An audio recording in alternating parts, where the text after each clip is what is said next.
This is Defenders on TV Podcast Industries, and we're talking about WandaVision, Season 1, Episode 3, now in colour. With all the close calls we've been having, it seems the people of Westview are always on the verge of discovering our secret. Yes, I know what you mean. But it's more than that, isn't it? This room is his heart. Dinner. Outside with Herb.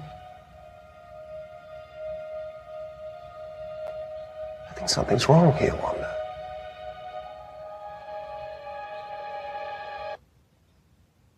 Yes, I know what you mean. The truth is, we are in uncharted waters. And you know what? I'm anxious too. We just don't know what to expect. No.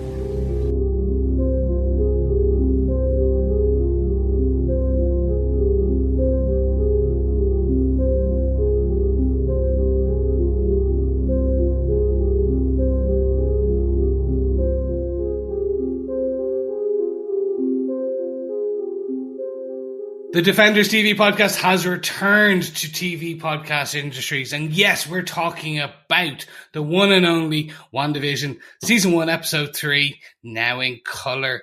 I am one of your hosts, Chris. Hello there, fellow Defenders. I'm one of your other hosts, John. I guess I'm rounding out the group. It's Derek, the third host for this episode. I know, it's so great. For once, I'm first. Yes. I love it. Chris not rounding out for once this time. Well, to be fair, I rounded a bit too much over the holidays in December, so now I'm trying to slim it down a bit. Yes, and a year of coronavirus wait as well, I suppose, for all three of us. Yes, exactly. And I'm always in the middle, so I am the rose between two thorns. Yeah, or the ham in our sandwich. Yes. Yes. I was so excited to talk about this episode of WandaVision. Myself and John luckily got to see this last week before episode 2. We didn't spoil anything for Chris. Chris, you went into this completely blind. You didn't get to say it, but we finally get to watch this episode and talk about it. Really excited. Unfortunately though, myself and John stayed up till about 2:00 last night watching Russell T Davis's new show. It's a Sin on Channel 4. We watched about 4 episodes of that last night. So hopefully we don't sound too tired on the old microphones this morning, but really enjoyed that show on Channel 4. It's good, wasn't it?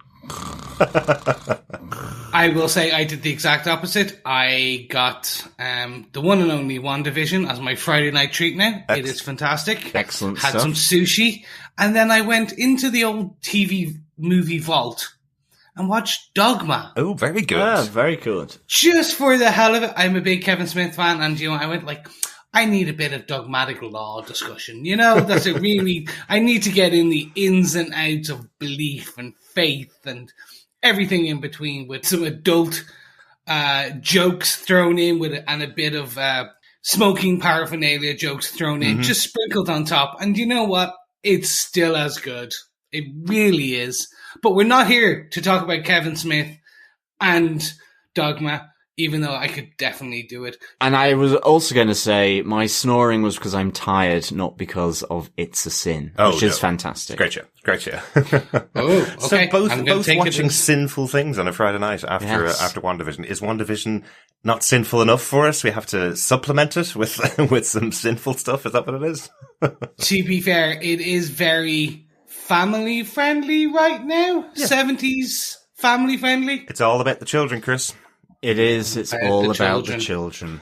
And of course, for the children. We know, listeners, for the children. For the children. Correct word, yes. And of course, we do get episode titles now. So our episode 1 was filmed before a live studio audience. That's right. And episode 2 was Don't Touch That Dial. Mm-hmm. So yeah, nice to get an episode title, I guess. Oh, absolutely. Yeah. This time it's Now in Colour is the name of this episode. I think one of our wonderful listeners, Claire, noticed how depressed and disappointed I was that there were no episode titles on when we discussed it in our last episode. So yes, they are appearing, but they're not appearing when the episodes go up at 8 a.m. over here.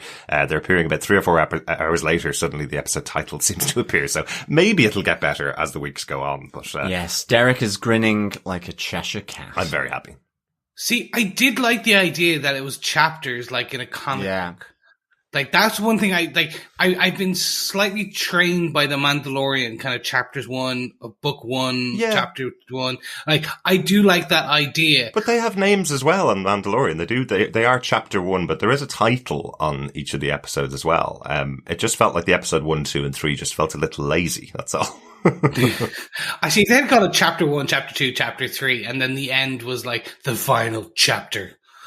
Da da da da. Yeah, but they're definitely titles. They did have the child in there, and they did have episode titles in there. So I'm really happy. I think, as we said, we were lucky enough to get the previews from Disney Plus, and the 3 episodes. Thank you, Disney Plus. Exactly, but the 3 episodes were called episode 1, 2, and 3 there as well. Yeah. So none of us thought that they were actually going to name them, but I'm so happy they did. Anyway, that's all we have to say about the titles. Just happy that they're there at the moment, and they're not giving anything away. That's the weird part about it, is that titles themselves are just callbacks to things that would have been said on TV in the 60s and 70s. Yeah. Don't touch that dial, filmed in front of a live studio audience, and now in colour, were just kind of things that you would see regularly on TV at the time. So they're not giving anything away about the episodes. So no. It's obviously just a coding thing rather than any kind of keeping spoilers back choice by Disney, unless something happens later on in the series that does give away major things about the show.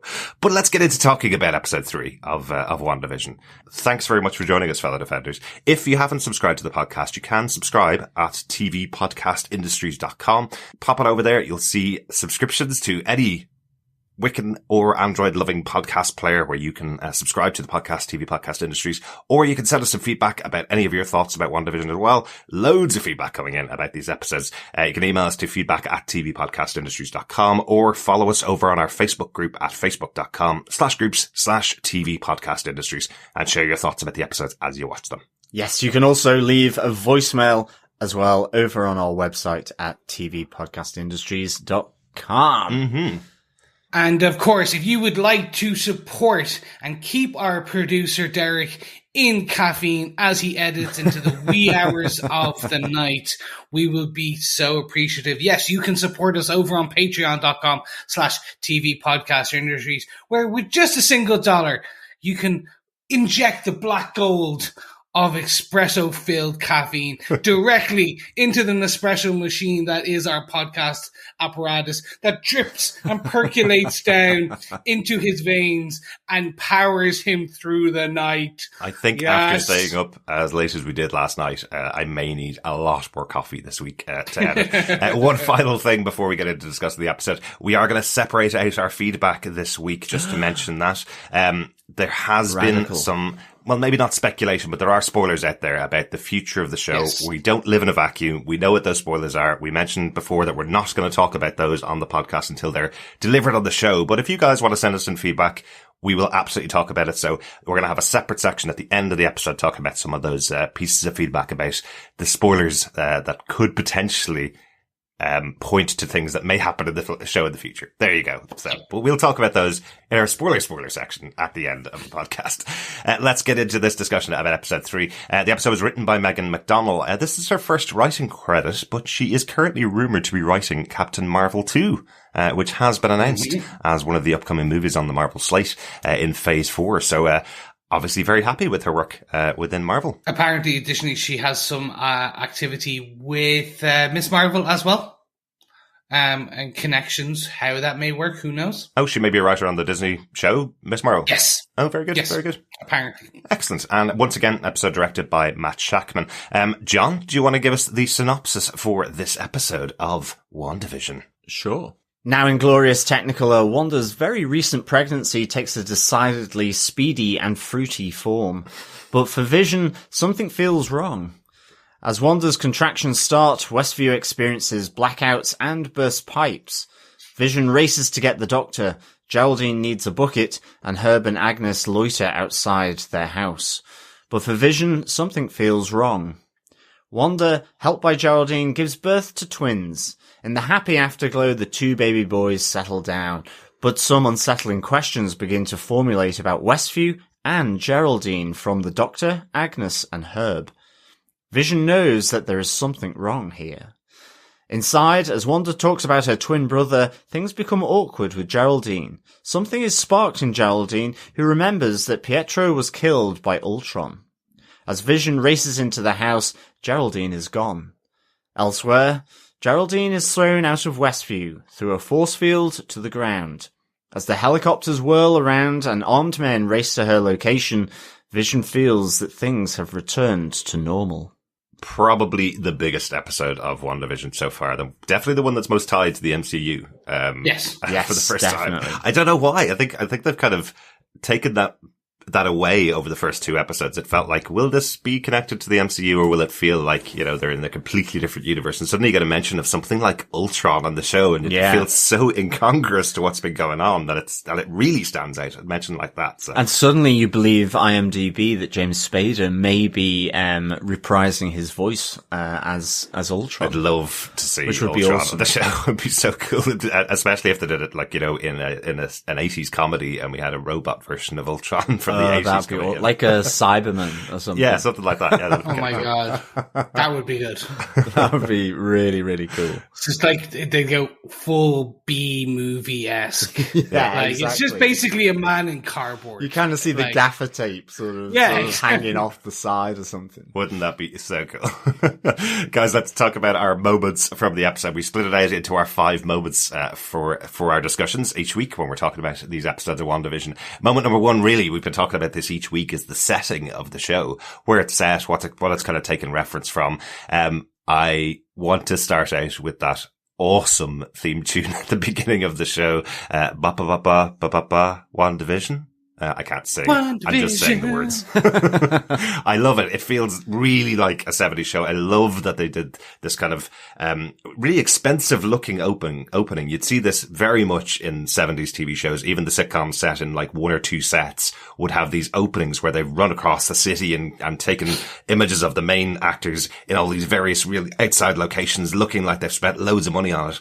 And then most of the setting of the show is in these really small units, these sets. Like, I love, there's a moment here with Paul Bettany's Vision standing in his front garden, and you can see that the whole neighborhood is just 2 painted walls. Yeah, it's really the matte painting. Yeah, exactly. Yeah, really cool. Again, the kind of setting that they're pulling from on these TV shows is kind of like the Brady Bunch, the Partridge Family. It's very those 70s sitcoms. Again, not my natural touchstone. Have seen them. I'm more into the Fuller House as we go towards there. Okay, that kind of sitcom. Yeah. But the intro it was straight away like reminiscent. Like you could see, even remember the Heart to Heart. Okay, yeah. Or like. It was all those types of shows in the late 70s, early 80s that had exactly as you said. Yeah. So like Columbo, where Columbo had 4 sets on a show, one episode. Yeah.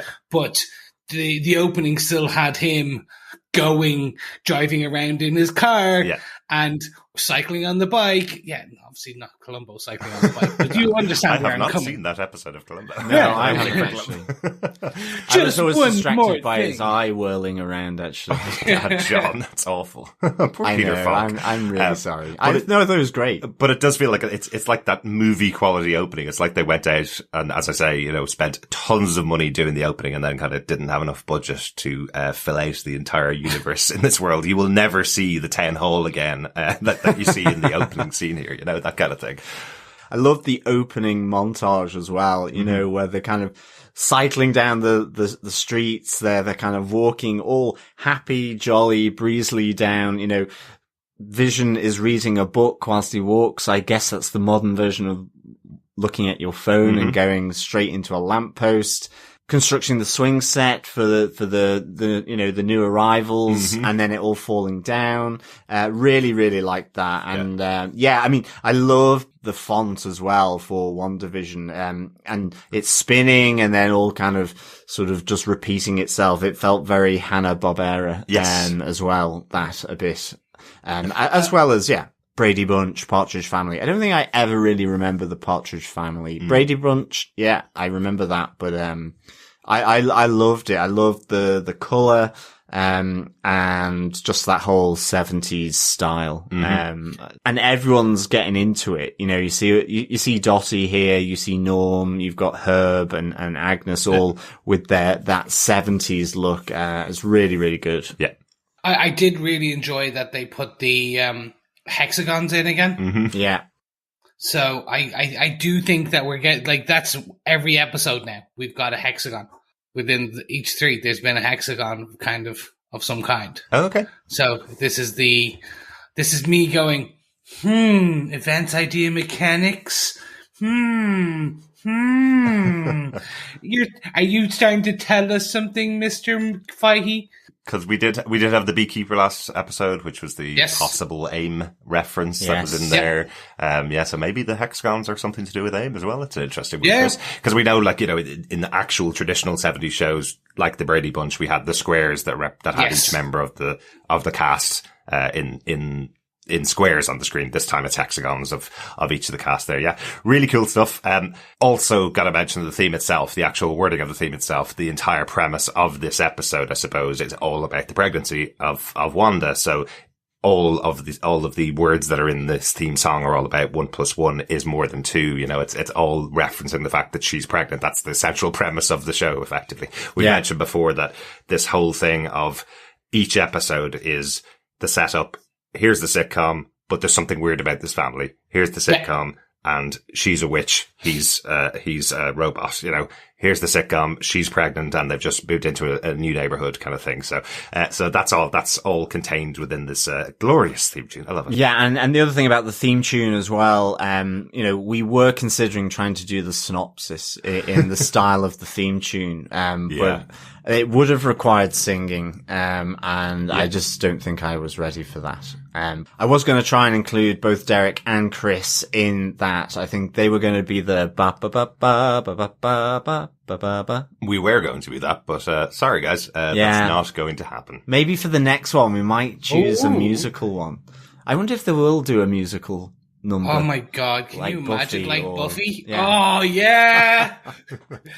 That's why we're friends, people. They are, for me, this is, again, just really, really good. As you said, it's the setting.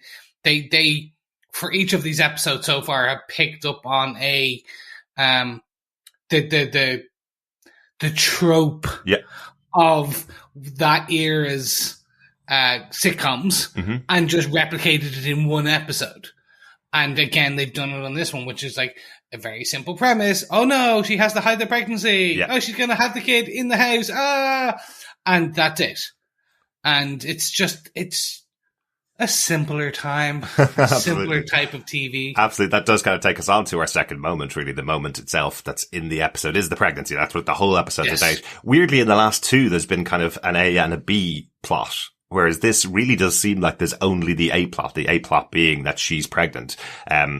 Everything else is kind of connected to the weirdness, the external world, which we'll talk about later on. But the pregnancy itself has suddenly become the center of the show. Well, that's the driver, isn't it? Yeah, it's the thing driving everything else, which is, really kind of good. And I love the whole speed of it as well. You know, it again, just taking you out of that reality. There's a big fruity moment with the doctor where he's, you know, giving different fruits for different stages of pregnancy.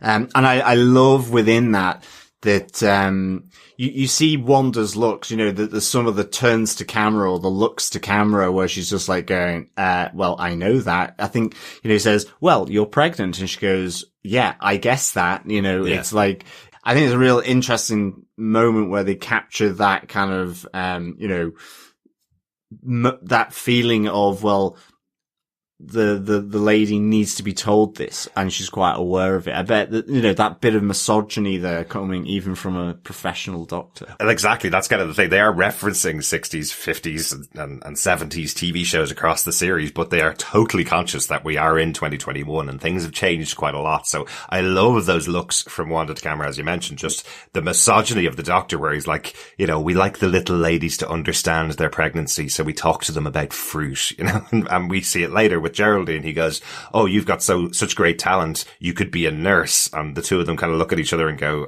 well, she basically did your job, which means she could be a doctor. Like, I don't think the doctor did anything. No, he was useless. He was absolutely useless, other than saying the big kind of reveal here is that she's 4 months pregnant from the previous episode, which was only 12 hours ago, effectively. So she's having these children very, very quickly, and even the robotic calculator that is Vision can't predict when she's going to have the baby. He's predicting it's going to be later on in the week, effectively, but within a day, she's gone through the whole stage of pregnancy. She's gone through the full 9 months of pregnancy and has given birth to the 2 kids. Yeah, well, he was assuming linear progression and couldn't account for the variation in timelines of the pregnancy. I love that. Exponential calculation. And of course, he can't wait to be a proud papaya. Worst joke, but funniest joke of the episode. And the other worst joke is, how does this happen when a man and a woman love one another? Now, to be fair, I love that one. Yeah, that was the one where it's classic. Yeah, this whole thing is classics after classics. They're trying to really just tug on that nostalgia. Exactly. For these shows. Yeah. Yeah, absolutely. Let's just talk about one final thing about the pregnancy, because I thought it was really good fun for comic book fans. We don't always get a lot of stuff that's in there specifically for comic book fans. I think this is just a lovely touch that we have the 2 baby names, Billy and Tommy, in here, the kind of battle between Vision and Wanda as to what they're going to name the one child they think they're going to have. So a nice touch for comic fans. I don't think it spoils anything to say these are 2 comic book characters. Billy and Tommy are the children of Wanda and Vision. They go on to become superheroes in their own right in the comic books. I think Billy becomes Wiccan and Tommy becomes Speed. They're the 2 characters that they grow up to become. I don't think we're going to see that in the show, but as time is flipping on in months, maybe the kids grew up by the time it gets to the 90s in the show, suddenly the kids are adults and superpowered. Well, if they progress at the same rate as they did in Wanda, then maybe. And I think it'd be really cool to get Wiccan and Speed in their, teenage years. Yeah. I think that'd be really cool. The one thing I will quickly just say is that in the comic books, they are part of the Young Avengers. Yes. And the other members of the Young Avengers are slowly popping, or are apparently due to pop up in other properties that are coming in this phase of the Marvel Cinematic Universe. Okay, in their own TV series and movies. So and TV series, like Captain Marvel 2, Black Panther 2, Miss Marvel, Hawkeye, they're all popping up in different shows. Oh, very good. And America Chavez being in Captain Marvel 2, they're all going to be there. There's one also additional, which will just, the final one is Hulkling, which will be in, he's a part Kree, part Skrull character who kind of looks a bit green and like a Hulk. So they call him Hulkling, and he, being in that, you could expect to see him probably in Secret Invasion. Very good. Which is all about that Skrulls. That would be really cool, because of course as well, Hulkling and Wiccan are a couple. Yes, they are as well. Yeah, so that could be a really nice little touch. It's really interesting, isn't it? Let's see how this plays out in the TV universe. But that's kind of interesting that this conversation effectively could lead to Phase 4 being all about the creation of the Young Avengers. That's a nice little theory. I think so. I think it'd be really good. I think we should also mention, just on the pregnancy, that the babies begin kicking really quite quickly, and it causes magic response throughout Westview with blackouts and with burst pipes. I did like Wanda opening up the windows to allow them to dry very quickly. I thought that was quite nice. I also loved the I think my water's broken line as everywhere just gets covered in water. A really, really funny moment for all of them. But I guess importantly, for one of our later points, this does mean that Geraldine needs to come and collect a bucket as well from Wanda. So inserts her into an interesting space. Absolutely. also got a reference. You know, we mentioned in the 50s episode and the 60s episode that a lot of the stuff was done practically the way that it would have been filmed back when those TV shows were being done. This looks exactly the same in this episode. All the stuff going off, the taps spinning, the ice coming out of the fridge, everything turning on, all around them. It looks like it's done practically with traditional effects. Let's say, not done afterwards. You know, it's really interesting. The Hoover at the start. Yeah. It was just the fact that it's not actually sucking into the carpet, so it kind of lifts off the ground as it moves backwards and forwards. I was like, oh my god, I just remember that. But as a kid, it was like, ooh, look at that special effects. Gosh, think how far we've come. Absolutely. Well, the one thing I'll say before any of our listeners or anyone in the comments or Facebook jump in, yes, obviously we are not saying that the stork and the butterflies were practical effects. No. They were not. No, they were real. My pearls. No, they were not. But everything else, yes, I agree. They used practical effects for that. But I don't. Obviously, as they say, never work with children or animals. They followed those rules. Well, maybe, yeah. Except for the children part, because they're definitely going to be working with children in the show. I think the other interesting thing was when Wanda actually gave birth. I like how so much of it was out of shot, like they would have done then, really kind of hiding this whole birthing, and that, you know, the baby came out absolutely spick and span and already wrapped in the clothes, and I was just like, wow. I wish that would be fantastic if it was like that, but of course, it's just the kind of cleanness of it all compared to maybe the reality. Absolutely. Not that I have, of course, any experience in that. Well, you have one experience of it, John. I do, I just don't remember it. Exactly. Thank God. We all have one experience of it. Yes, that is true. Oh my goodness, that thought is now haunting me. All right. Speaking of hauntings, because you may need a break. Gentlemen, should we move on to the third point and take a small commercial break? Yes, let's go into our commercial break, Dad. I wanted to just quickly kind of bring it back to the previous two commercial breakdowns, because we've got a great piece of feedback that came in to us from Brandy Elise Anderson over on our Facebook group. Just a little bit of feedback on the previous adverts that have gone through in the last couple of episodes. We've kind of talked about how they're connected with the characters, and we'll talk about this week's commercial in a second. But Brandy says, I wanted to touch on the commercials from the show. Obviously, having Stark and Strucker mention shows about Wanda and Vision's past and their creators, but also the ticking on the toaster kind of sounded like a bomb. I think it's a reference to the bomb that didn't go off when the twins were trapped in Sokovia. But then when you watch the commercial, there's also a faster ticking there for the second one in the watch commercial. So I think there's yet another reason for the ticking. That's to let you know time is speeding up, which is why we've already gone from the 50s and the 60s, and now we're heading to the 70s. Yeah. Yeah, and even with the pregnancy, you can see, you know, time is condensing. Exactly. Yeah, really, really good. Thanks, Brandy. I just didn't even think of the toaster representing the bomb, that is described in Age of Ultron, by Wanda and Pietro. Yeah, because they say they're sitting with this bomb in the room for two days, isn't it? While it ticks, but never goes off. They thought they were going to die, and that's why, effectively, they step up to fight against Iron Man and the Avengers at the beginning of Age of Ultron. That's their whole reasoning, is because Stark was the one that killed their family and killed their whole town, effectively. His technology. Yes. Yeah. Sorry, not going to criticize Stark on this podcast. I forgot. I will not. Team Stark all the way. Remember that. But I always felt that, you know, the reasons for Wanda and Pietro in Age of Ultron for attacking the Avengers, it absolutely felt true. And it was almost part of me, you know, like when they're in the ship graveyard where Wanda is doing the mind control and with the Avengers. There was part of that where I actually was rooting for her and Pietro to kind of get some kind of justice, I guess, for what happened to them as kids. Like, so it was actually a really powerful thing, you know, I think it was definitely well-written motivation for them. Definitely. Yeah.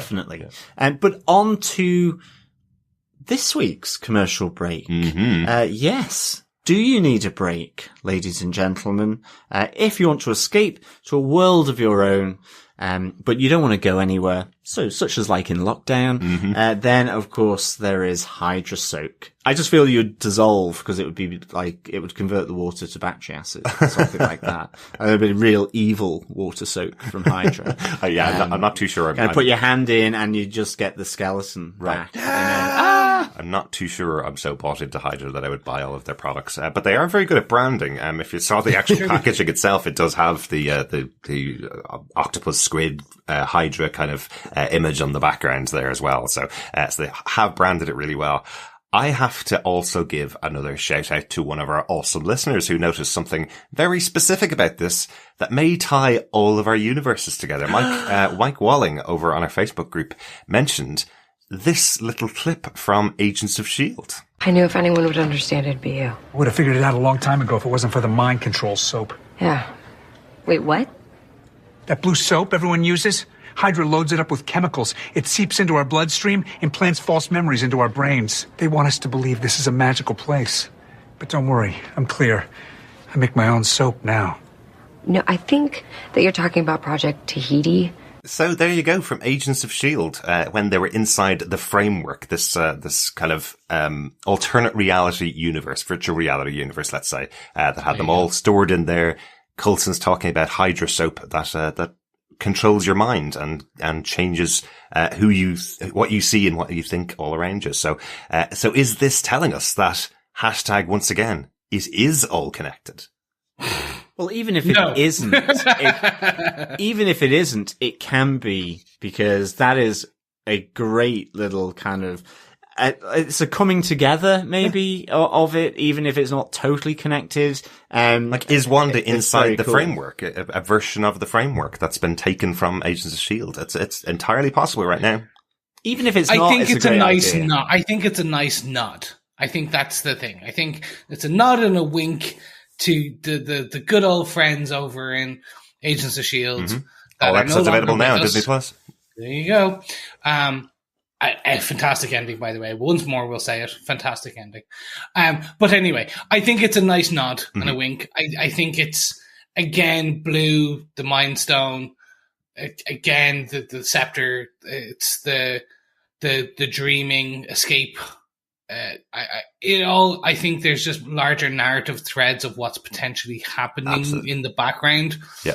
I think that I'm very much with this theory now that yes, the ticking was different aspects of all the intermissions are different aspects of Wanda's previous life. Yeah. Or her history, her background. Kind of interpreting her history into... Yes. Interpretive ticking. Yes, absolutely. Yes, exactly. Definitely want to mention as well, the actress who is the mother in this one was also the actress who was modeling the watch in the previous advert, and also the housewife toast maker in the first episode, and the voiceover person and the person who's doing the bath in this episode was also in the last two commercials as well. Yes. So the two people themselves could also have some connection to Wanda that we don't know about yet. Yeah. And the Hydra Soap tagline is discover the goddess within you. Yes. And initially I was thinking, I wonder if that's kind of just referencing Madam Hydra and how, she was kind of sort of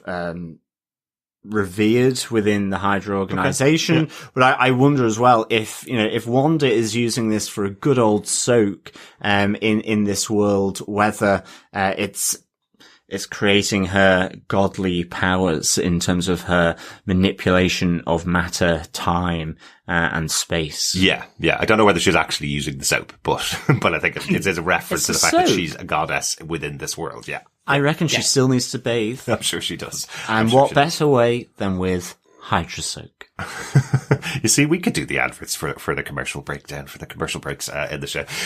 Let's get on to our usual section of the podcast, our final 2 moments of the episode about the weirdness that's going on, because that's what's been going on all the way throughout the series. Moment 4 is the weirdness from the episode. I kind of liked how it kind of kicks off here with Vision.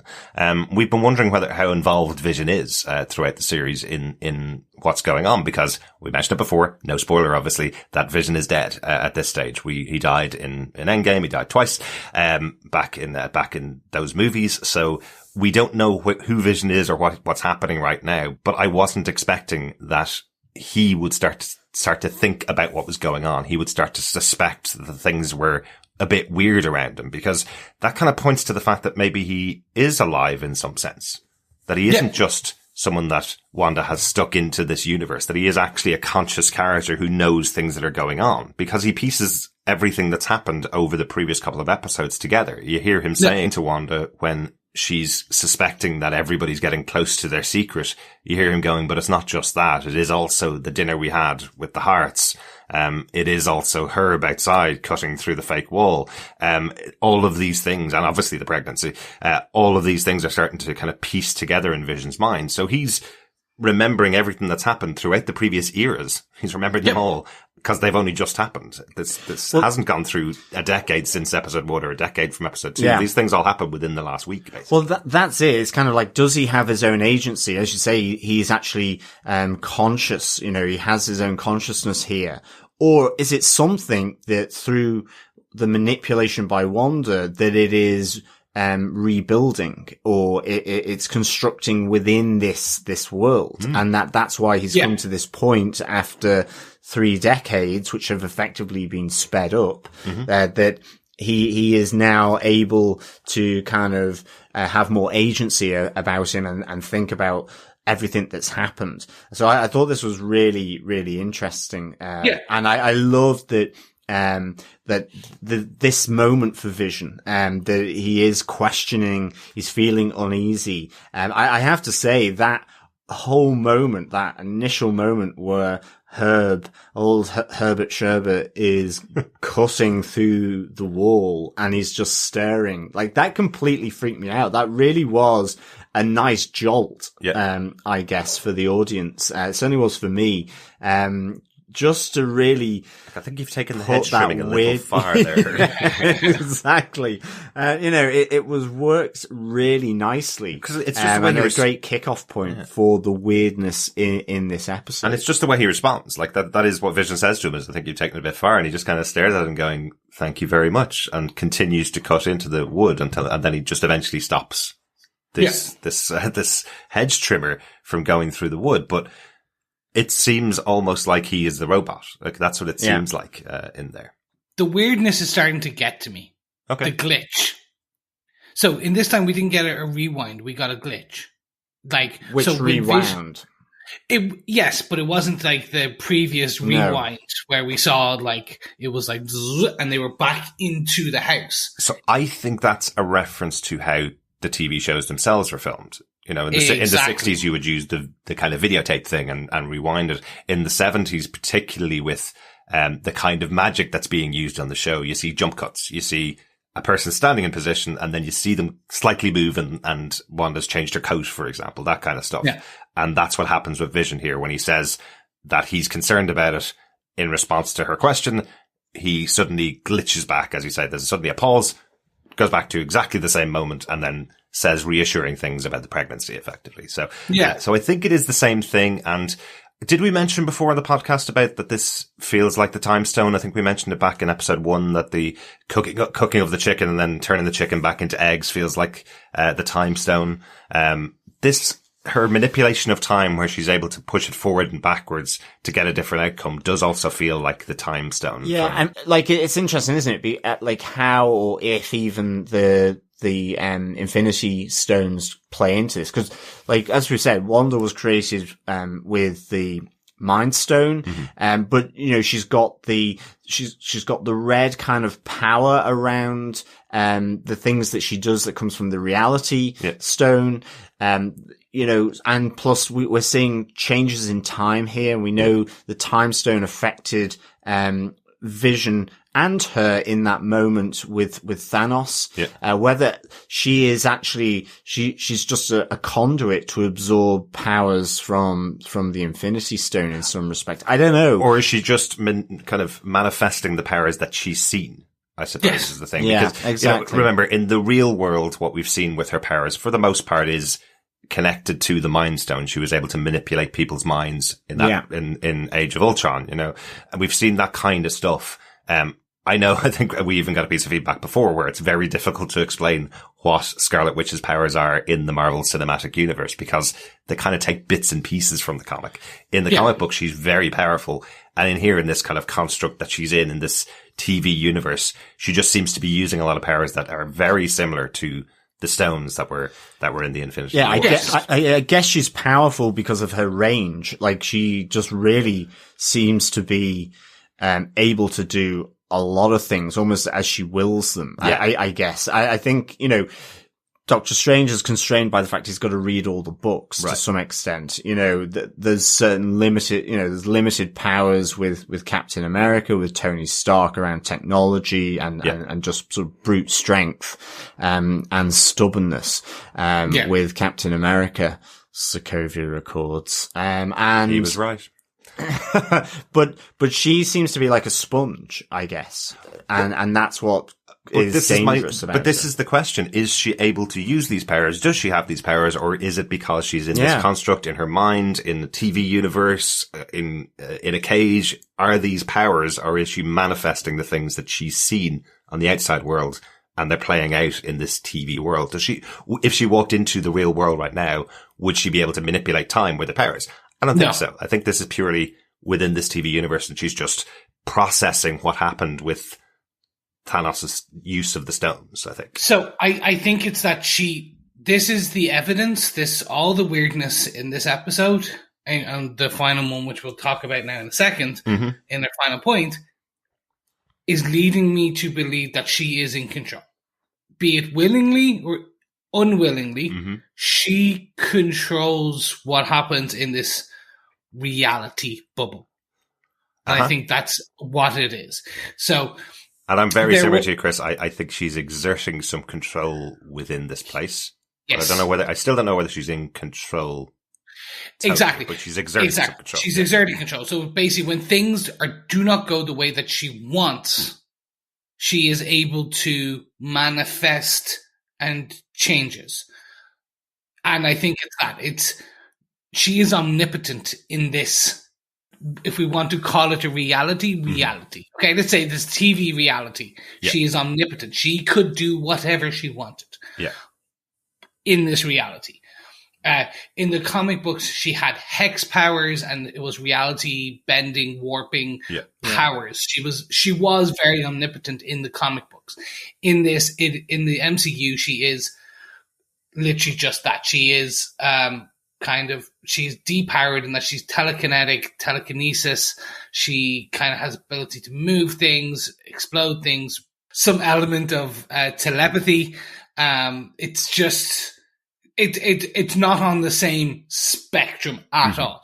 So I think this is, as both of you have mentioned, she's processed all these views and abilities and things that everyone else has done in her history. And she is, because this is her reality, she is able to manifest those abilities herself as well. Yeah. I think that might be it. And I think the best example of that is our final point in this episode, which is good old Geraldine.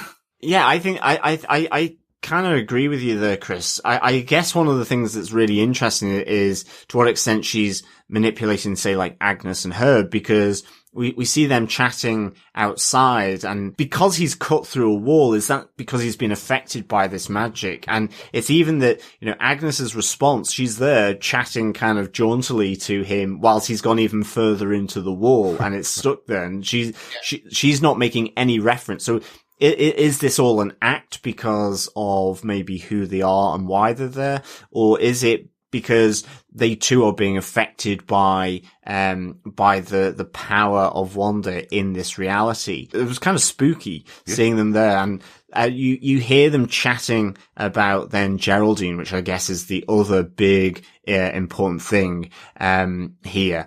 And again, another moment to weird out Vision even further. This idea that they're kind of saying, is she inside? It's almost like trying to check what's her location. And then, she has no family, no husband, and then they say no home. And you see Vision asking, well, what are you saying here? And you then see Herb almost caught in this stutter. And I have to say, I loved Agnes's little knowing shake of the head to him, the real subtle one, as, Vision's really pressing, Herb to finish, what he was going to say to him. I loved that. It feels like there's something very different about those two characters. It feels like Agnes knows what she's trying to keep a secret, I suppose, from Vision. Yeah. It feels like Herb's trying to say something, but can't say it. It feels like he's been either manipulated with magic to block him from saying something, or, as I mentioned earlier on, maybe he's robotic, a creation, something, in this world that doesn't really exist outside of it. But Agnes feels different. Agnes feels like a real human, I suppose. Herb feels like he's created for this world in some sense. I don't know what it was just about that scene. I have so many theories and I really want to say it. I have so many. I have such an opinion on what's going on, and I don't want to. Hey, Chris, you got a podcast. Why not? Okay.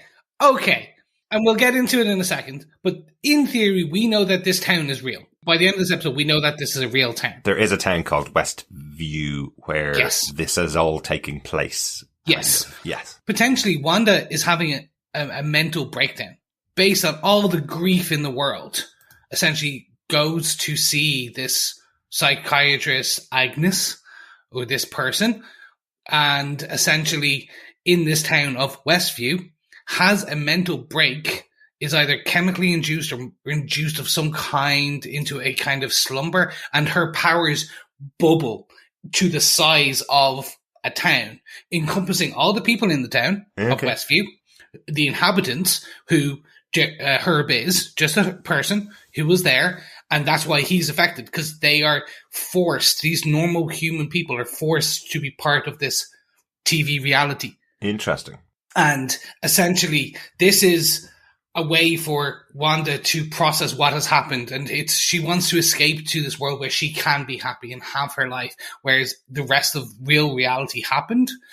And I think, be it knowingly or whatever, this has happened to her. So maybe it was chemically forced, or she was captured, and this is a protective mechanism for Wanda. Okay. But essentially, it's her powers have encompassed a town. Yeah. And all the other bit players, bar Agnes, are just that. They're bit players. They're inhabitants who have become supporting cast members. I get you. Agnes is powered of some kind, and that's why she is able to steer.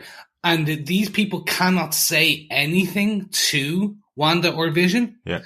Because maybe every time they do, this maybe is not the third episode. This may be the third season of this reality, because people have tried to say things and Wanda has snapped them out of existence. Yeah. Right. I think that's a really good point. Because I think with what happens at the end as well, you see the Westview town sign, and you see it's pretty raggedy as well, that it's pretty weathered, and all of that, and it was, with seeing that final part, and I guess maybe we can move on to moment 5 with Geraldine remembers, but that idea of that I have down as the others being like Herb and Norm and Dottie being trapped there, because as you say, Chris, they inhabited that town, and then unfortunately this is where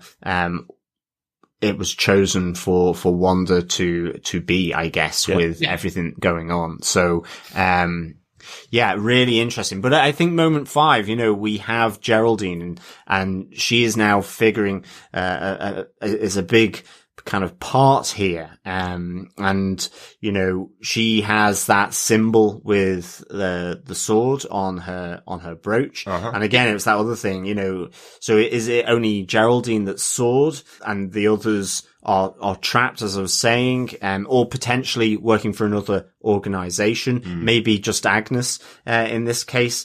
But also Geraldine is influenced there, but we see that spark of her memory firing up around the events in Age of Ultron that really begin to freak out Wanda here. I thought it was really, really good. I do wonder how Geraldine knows specifically that Wanda had a brother called Pietro who was killed by Ultron, because that feels like a piece of information that nobody really would know unless Wanda was on television having an interview about it at some point over the last 5 or 6 years in the real world. So I think that, we'll have to just see how that plays out, because Geraldine is not a character that we've seen before in this universe. So it's not somebody that is connected with Wanda as far as we know so far. So I'm wondering how she would know that. Because she's not an Avenger. You would think if it was like Tony Stark or Steve Rogers, they know exactly what happened to Wanda. So, it feels like that kind of piece of information would be kind of held within the Avengers group. But I don't know. But one of the other elements is that,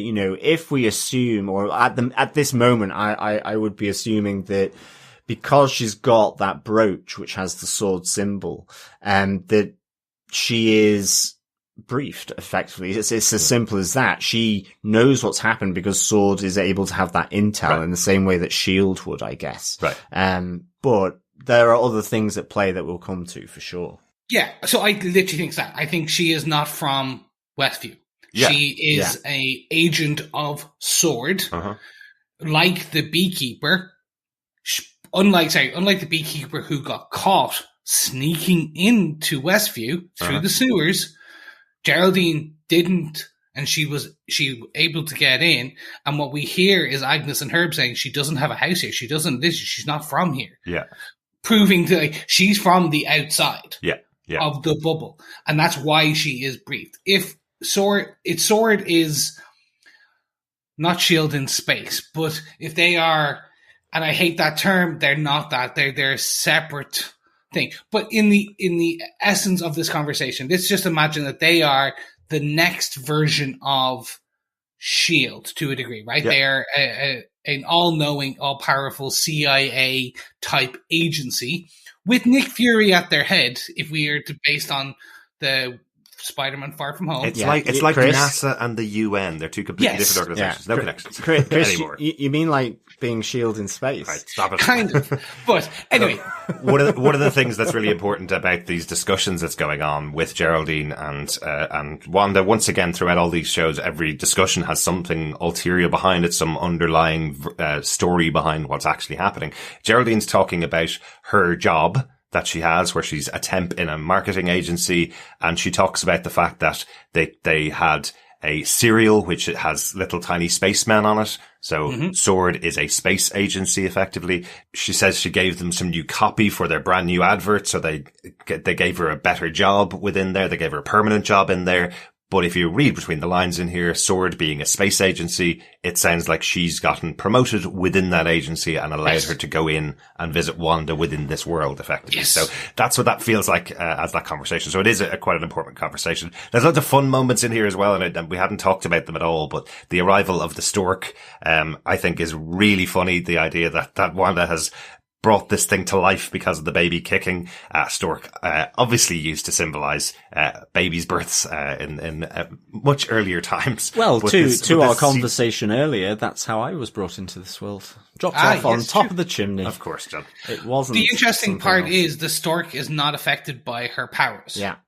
At all. Apart from being brought to life by her powers. Yeah, but sorry, she tries to banish it, and it is not affected by it. I do love that it's, this red smoke that appears to cover it up, and you just see the kind of batting of the wings of the stork as it blows away the smoke. It's very cool. But I also love a great touch. My comedy moment of the episode is the awesome clothes that Geraldine's wearing with the fish print on them, and the stork sees the fish print and walks over to the pants and starts snapping at them, thinking they're real fish. I just thought that was really cute. It's a nice little gag. It's that fun. Again, this call back to the 70s fun basic, where it's like, oh no, like if it was a little dog that they got and they didn't want anyone to know they had got a dog, and the dog snips around the corner and tries to nibble on something, and they're like, oh, go get the ball. It's that fun. It's fun. Yeah. At that great moment when the stork stands against the wall, where there's a painting of a stork on the wall and just kind of blends in perfectly with it. Just great really comedy, cool. Great comedy moments. Really, really enjoyed that. So I did want to mention them in here. But yes, this is the more serious part of the episode. I love that the playful laughter track that we've had, the live studio audience or the laughter track that's been going on throughout the last 3 episodes, drops out of the last 10 minutes roughly of the episode here, we see that it just kind of stops dead. And we get the more sinister kind of scoring going on. The music seems more sinister. And there's a total change in Wanda here. Completely different from the three kind of little housewives that she's played in the previous episodes. That's kind of the way she's been playing these traditional housewife characters, with the occasional look to camera to show that she understands there's something weird about the things people are saying to her, the misogyny of the doctor, that kind of stuff. But very specifically in that moment when Geraldine goes, you had a brother who was killed by Ultron, you see the twist, you see the change. She doesn't want to have that information let into her mind again, almost. Yeah. She doesn't want to relive what happened to her brother. That's the first big reveal. We mentioned back in the first episode what happened to Wanda so far is that she's lost her entire family, her entire country effectively, because Sokovia's kind of gone. She lost her brother and she's lost Vision. So all of these things that have happened to her, all the things that have been taken away from her, this is the first one that's kind of been revealed here is Pietro, and instantly we get the banishment of Geraldine out of the town. Yeah, and I think the pulsing beat that is there, as, you know, that you see Geraldine trying to kind of remember why she remembers this, why she's been prompted by it, and Wanda sort of increasingly sort of staring her down a barrel effectively, of her powers, and her own discomfort because she wants to just banish her is really, it's really good. Yeah. And coupled with, as you say, the laughter track having, been banished as well, then that is, it's superb little bit of TV, that. Absolutely. Yeah. This is the point where this is the first part in the show where I went, is Wanda the bad guy? Maybe. Like, literally, it opened up the question in my head to go, could she be the baddie in this? Not in the traditional sense of, ooh, baddie, but more, this is all being done by her to people. And I think that was the interesting part. Yeah, because there is that question that we're kind of left with. It's a really short moment at the end, but when we have Geraldine kicked out of the world goes to widescreen. We have a complete change in the aspect ratio, which is so cool to watch as it expands on the TV. Really cool. But she gets kicked out of the world. You mentioned the sign being really decrepit and old looking. It looks like this town has been around for decades and has gone into disrepair effectively. And then Geraldine lying on the ground in her cool 70s clothes, completely surrounded by army men, by helicopters, flying overhead, maybe protectors of the people in the town, as you're kind of suggesting, Chris. But there's one final thing that just literally right as it goes to the credit, the floodlights, things that look like floodlights. Yeah, exactly. Are they lighting up the town? Are they projecting the town? Is this something to do with the framework, as I mentioned earlier on? Are they projecting something from the floodlights? Because there does seem to be this kind of hazy barrier there where the floodlights are. They do look like floodlights, but I was wondering, just because it's only on for a couple of seconds, I was wondering whether they're projecting something or are they stopping this control that's being exerted by Wanda from it spreading across the world, for example. Exactly. You kind of have that, I mean, the only way to describe it is the barrier, that kind of pixelated, the colour as Geraldine comes out. Is that a force field from these floodlights, or is it the makeup of the reality that Wanda is creating here? And I guess part of that is in terms of the end credits and sequence, with that same colours being used to form the flower, the staircase, the house, and so on.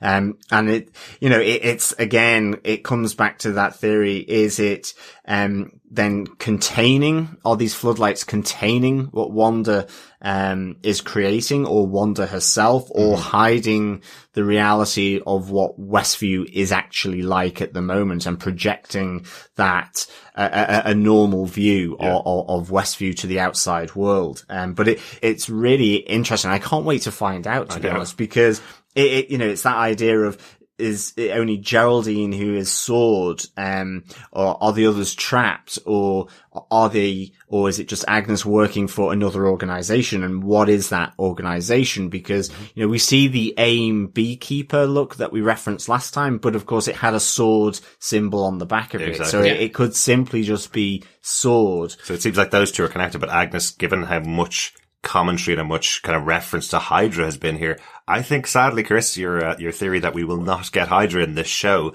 may be wrong. It does point to maybe Agnes's Hydra trying to get back their asset created by Or Strucker, maybe. You know? Oh, that would be... She is an asset, definitely. Yeah. Okay. I can see that as a potential. Like, two warring factions. In terms of the floodlights, do you remember there was a show called Under the Dome? Yeah. Yeah. I see it as that, which is basically an Under the Dome. It was a TV show about 5 to 10 years ago, maybe, I think. Yeah. Where it was, you know, you're getting old when you go. It's a TV show from 5 or 10 years ago. No, only somewhere a decade ago or range. so. And it was essentially a small middle America town was suddenly covered with this impenetrable dome. And they had a couple of shots of outside, and it was that, which was, there was these military floodlights showing the barrier, like where the cutoff point was. Yeah. So birds don't fly into it and stuff. Well, more so like the unaware army man walking on his rounds doesn't walk in and get sucked into the reality. Okay. So I can see that being it, which is let's corner off this place. This is a danger. Be careful. Yeah. But yeah, it's just, it's going to be interesting. But gentlemen, any more final points on this point? I guess the main thing is, you know, with Wanda just simply saying to Vision that she had to leave, she had to go home. It feels as though Vision is settled back down, because they go to sit on the couch and they've got the babies, they've got Tommy and Billy. You know, has all this weirdness that has kind of sparked something in Vision, is that retained with him at this stage, or is he just playing happy families with Wanda? Because it looks like it almost returns to normal for him. All those kind of doubts or weird thoughts seem to have gone in that last moment, or maybe it's just, you know, such a quick scene that we'll find out more in the next episode. But I think that's, again, how this develops with Vision. It will be really interesting. You know, will it be Vision that breaks Wanda, or is it Geraldine? You know, what is he going to insert here now that we've seen him get some kind of consciousness, or, you know, thinking through what's happening in this world? Is it, you know, like we mentioned about, you know, we know that Shuri was trying to map his soul, his being, in Wakanda. Is that somehow playing into this as well? They rebuilt Vision, recreated him, and that fractured Wanda. Maybe. That made her go, you rebuilt my dead lover. What the hell? Maybe. Thinking they were doing the right thing by resurrecting a team member, where actually it destroys her mentally. Could be. Yeah, absolutely. And just to your point before about, you know, is Wanda the bad guy here? You know, just talking about Age of Ultron and her, you know, she was happy to go against, you know, the good guys in terms of vengeance against them for the death of their parents and what they put her and Pietro through.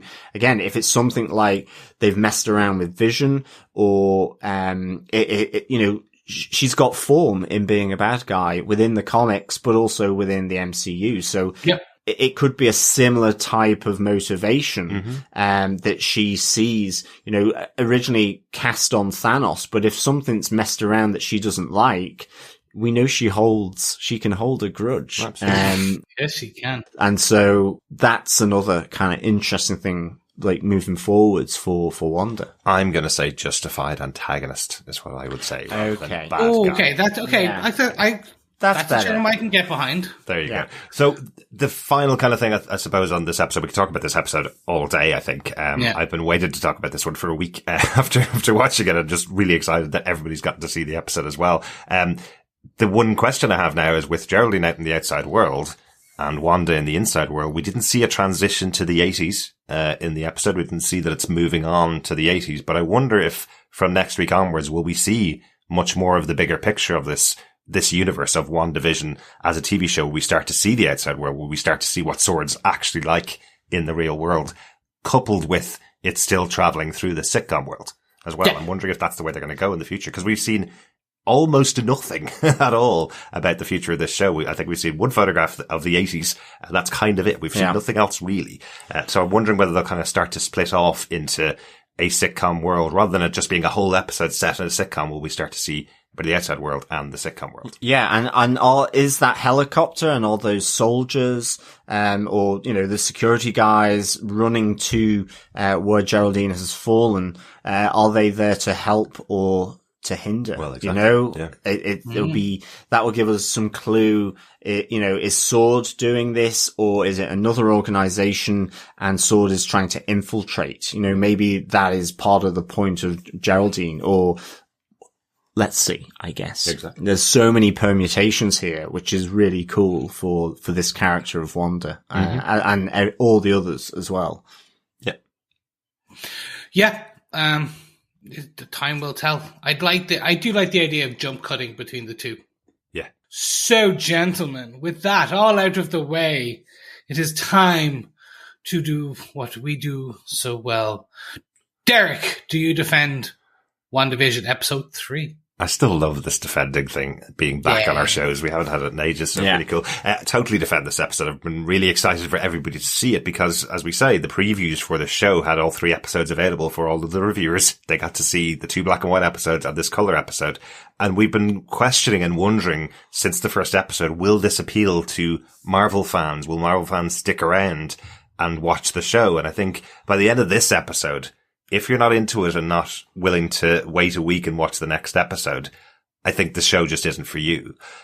So this episode, this 3rd episode, feels like the one that will get everybody going, oh, now I kind of get the concept of the show here. Yeah. Whereas the first 2 episodes, people could just walk away going, why have they got 2 actors in a black and white sitcom? That makes no sense. Whereas this one does feel much more like we're starting to get connected to the MCU. So I questioned the decision of Disney putting only the first 2 episodes up, not putting the 3rd one up on the first day.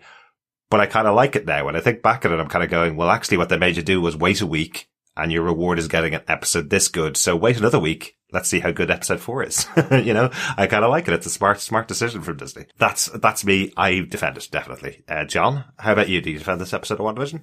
Yeah, I really defend this episode of WandaVision. Yeah, I loved it, and I think it comes from, you know, that kind of final 10 minutes. I love just the encroachment of weirdness coming into it and having it coming from the perspective of Vision, not Wanda, just, you know, reversing time. But she does that again because she feels threatened, around everything that Vision is talking about. I really like that. I think, yeah, we see in the other people in this world a difference with Herb, destroying his hedge trimmer. We see Agnes, and I kind of really like what Chris was saying there about, her being maybe the only one in this town, other than possibly Geraldine, that has been inserted in there. I think this was all really good. And yeah, just the final bit with the reference to Ultron, that building kind of tension between the 2 characters, and that ending. You know, it's kind of been building through these first 3 episodes, but, you know, it started off as, I guess, as normal, for, like with the other 2 episodes, were going through these, the motions of the 70s era and the sitcom, but with the added weirdness of the pregnancy, and it just kind of layered all the weirdness together. So I really, really like this. I would give this 4.5 out of 5, for sure. Wow. And, that's really good. I'm glad you don't have to write that down, John. I know. Yeah, really, really good. But Chris, do you defend episode 3 of WandaVision? Guys, I'm sorry to say, this is a bare pass for me. Okay. I am apologetic to the core. This is a 3 out of 5, like just 3, because I'm like Derek. I am 100% questioning the logic of spacing this a week. It's not moving the pacing that I want. I love the premise of the sitcom, and the weirdness, right? I love the premise. Okay. The question I asked myself last night was, if this wasn't the MCU, would I be enjoying this? Yeah. And I can't answer that. And that's you wouldn't.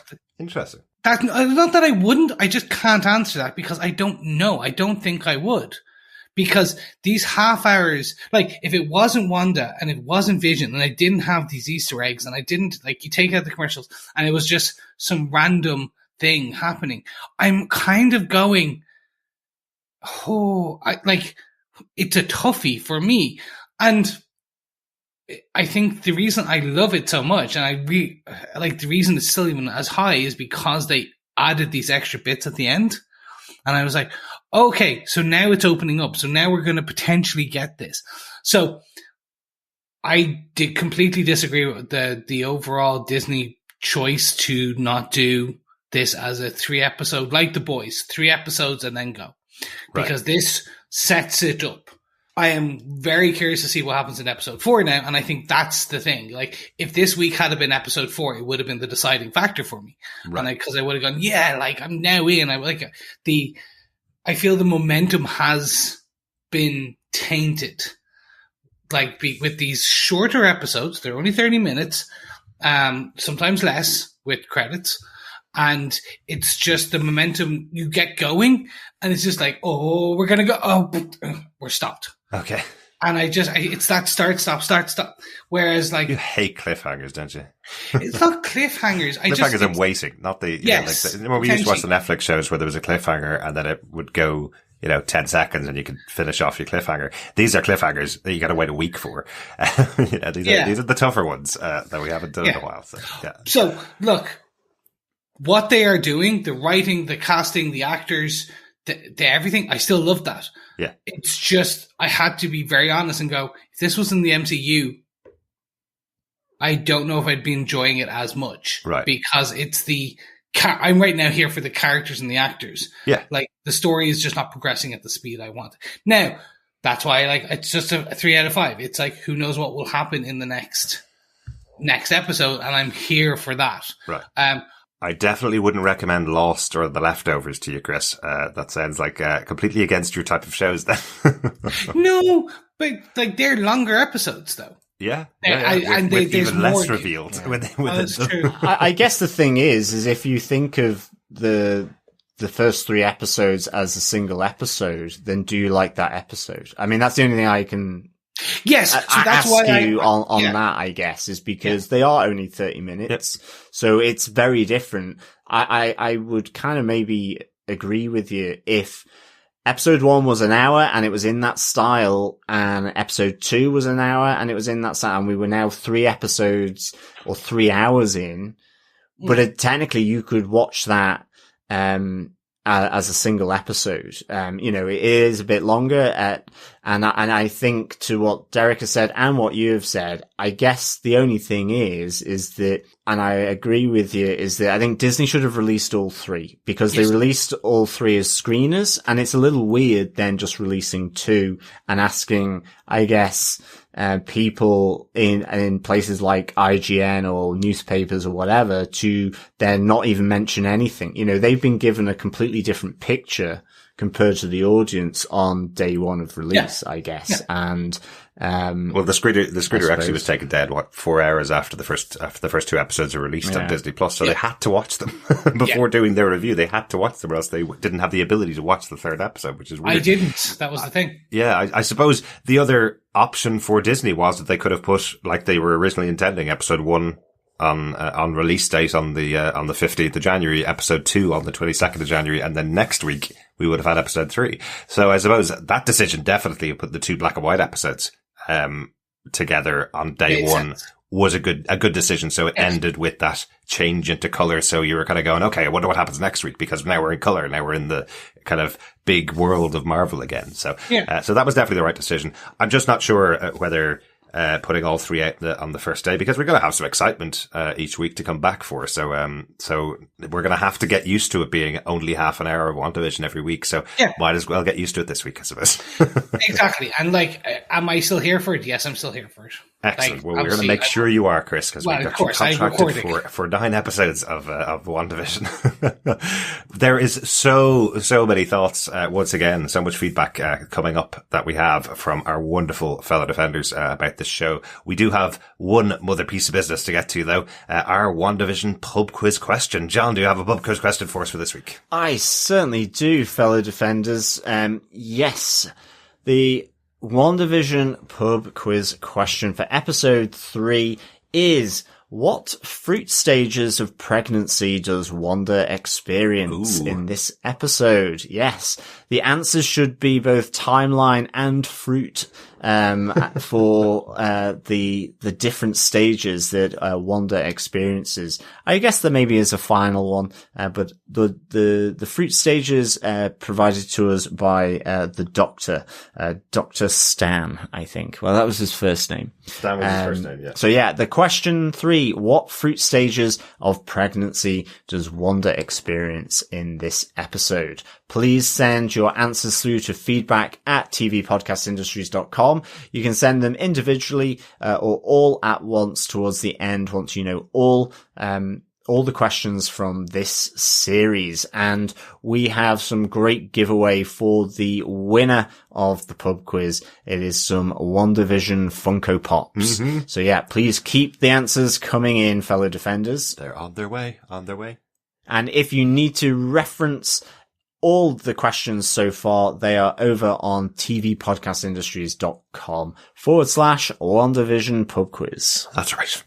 Excellent. So you're looking for timelines and fruit for this one? Yes. Interesting. Okay.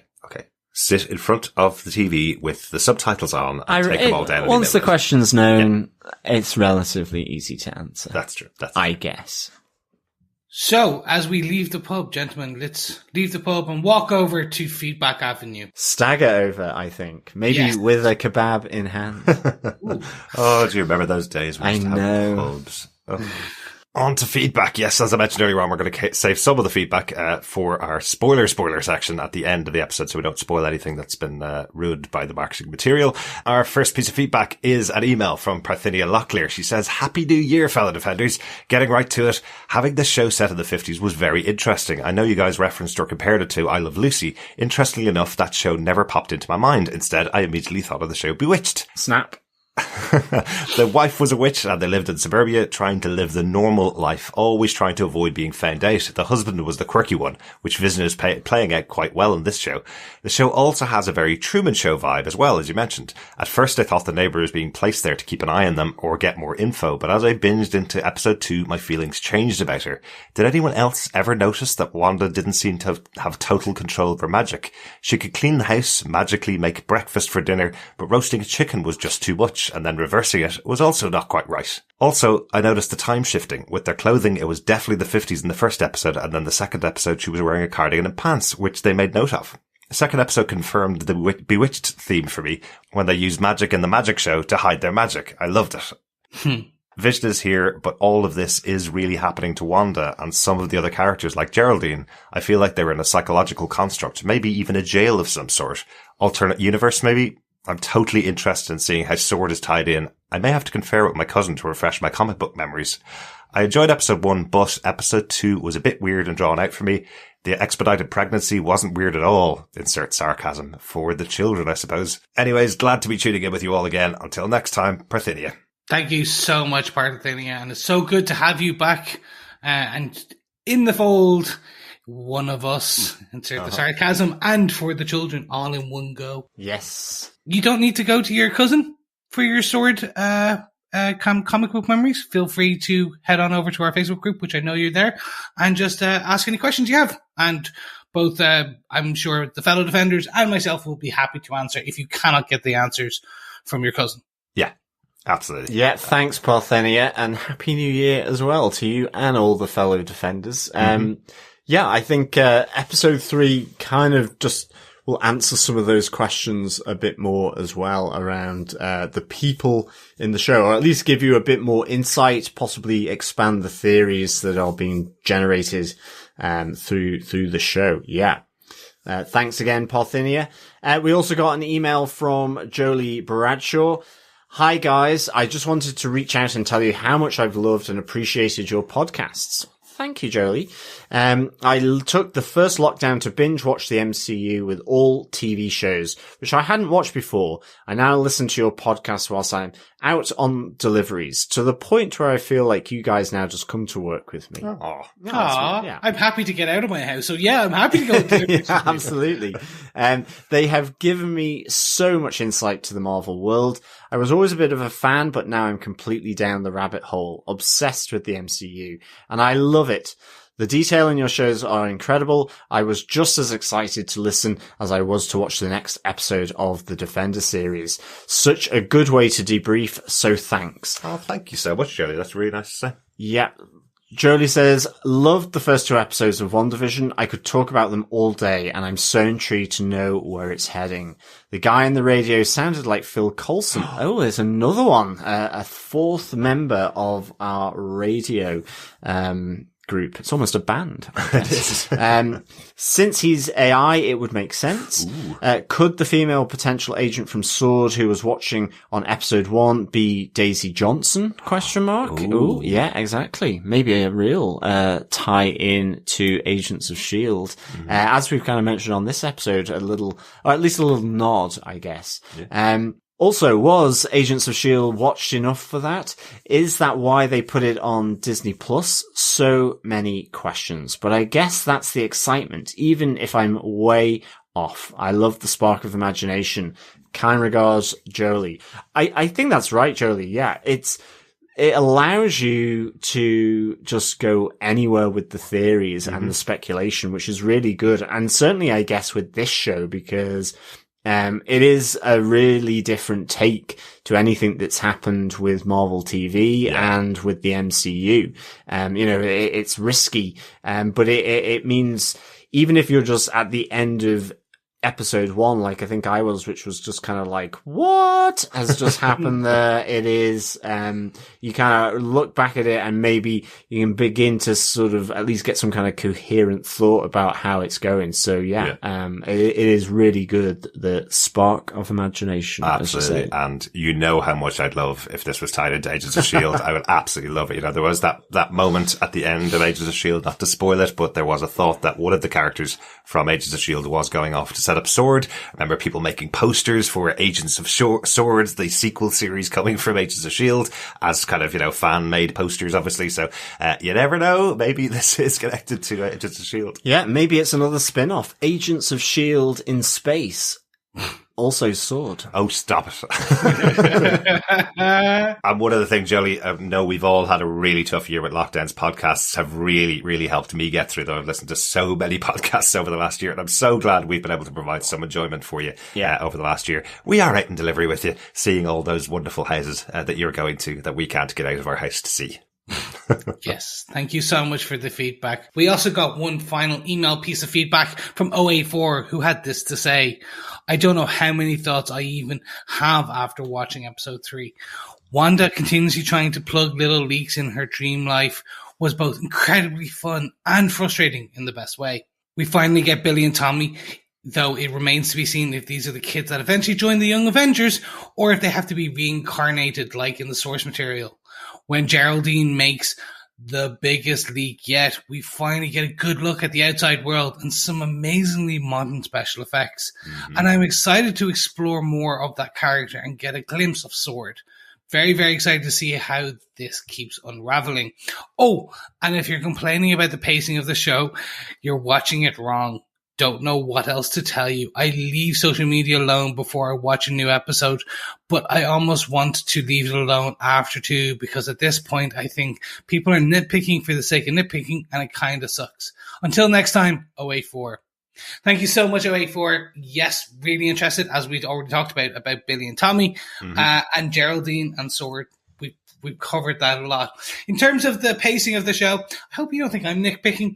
I think that's kind of what we discuss. We pontificate about the episodes. But sure, yes, if you, it is always a good thing is if you're not enjoying social media, there's no need to be there. Leave for a while, come back when you feel comfortable, and that is the best. But yes, We are always happy to have you listening to us. Yeah, and as we often mention on the show, the thing about social media is it's available for everybody, and you can always find negative opinions about literally anything that's out there. I'm sure you can find them under the hashtag. So yeah, maybe keep clear of them if they're starting to annoy you. I know we talked about it on our 2020 recap show where the boys got attacked because they didn't release all the episodes in a week, and they took the rating down to like 15% on Rotten Tomatoes because they didn't like the episodes being released on a weekly basis. That kind of stuff is just ridiculous. People, who clearly want to see the show taking it apart because it wasn't being seen quickly enough. I don't know. I don't get that stuff.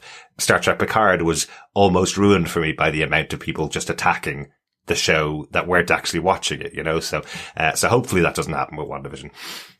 WandaVision. You can't do anything terrible to a show with a theme song like that. Well, exactly. Thanks so much, 084. Yeah, really great to get your feedback again.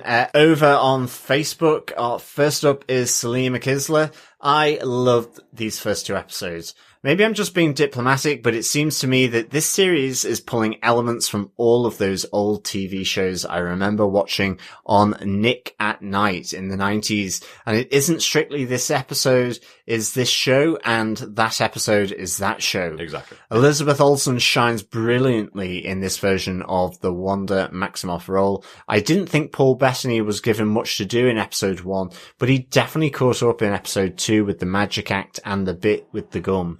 The supporting cast is terrific as well, with everyone hamming it up and seemingly having a wonderful time in this bygone era sitcom style. The crumb by crumb introductions of colour, beginning with reds, remind me of The Giver, and the helicopter being red and yellow can't be a coincidence, can it? Like everyone else, I'm also wondering what is going on, and I have a ton of crackpot theories. Yeah, join the group, Salim, for sure. Salim goes on and says, at first I thought the woman watching on TV at the end of episode 1 was Darcy, but now I'm wondering if that is Agnes watching from next door, so she knows exactly when to pop in. Interesting. Yeah, that's a nice theory there as well. Thanks, Salim. Yeah, hadn't thought of that one. He continues, my understanding of the premise of this show is that this is a reality of Wanda's creation, but the outsider watching makes me think it may actually be Vision's mind that's being monitored. I know he's dead, but I'm still holding on to my theory that Shuri extracted enough to save him or some remaining version of him. I suppose it could just as easily be Wanda's mind under some sort of observatory probe. Finally, thank you for avoiding spoilers. I didn't read it until after watching episode 2, but I read the Entertainment Weekly article from December, which included a photo of an expecting Wanda. I can't agree more with Chris in my dislike for this form of promotion. I don't even want to watch the trailers anymore. Salim. Thanks so much, Salim, for the feedback. Yeah, I think you're right. I think we've mentioned this when we've discussed Christopher Nolan's trailers and how he promotes a film, and for him it's that all important idea of allowing the audience to take their own interpretation and to revel in the surprise or the excitement.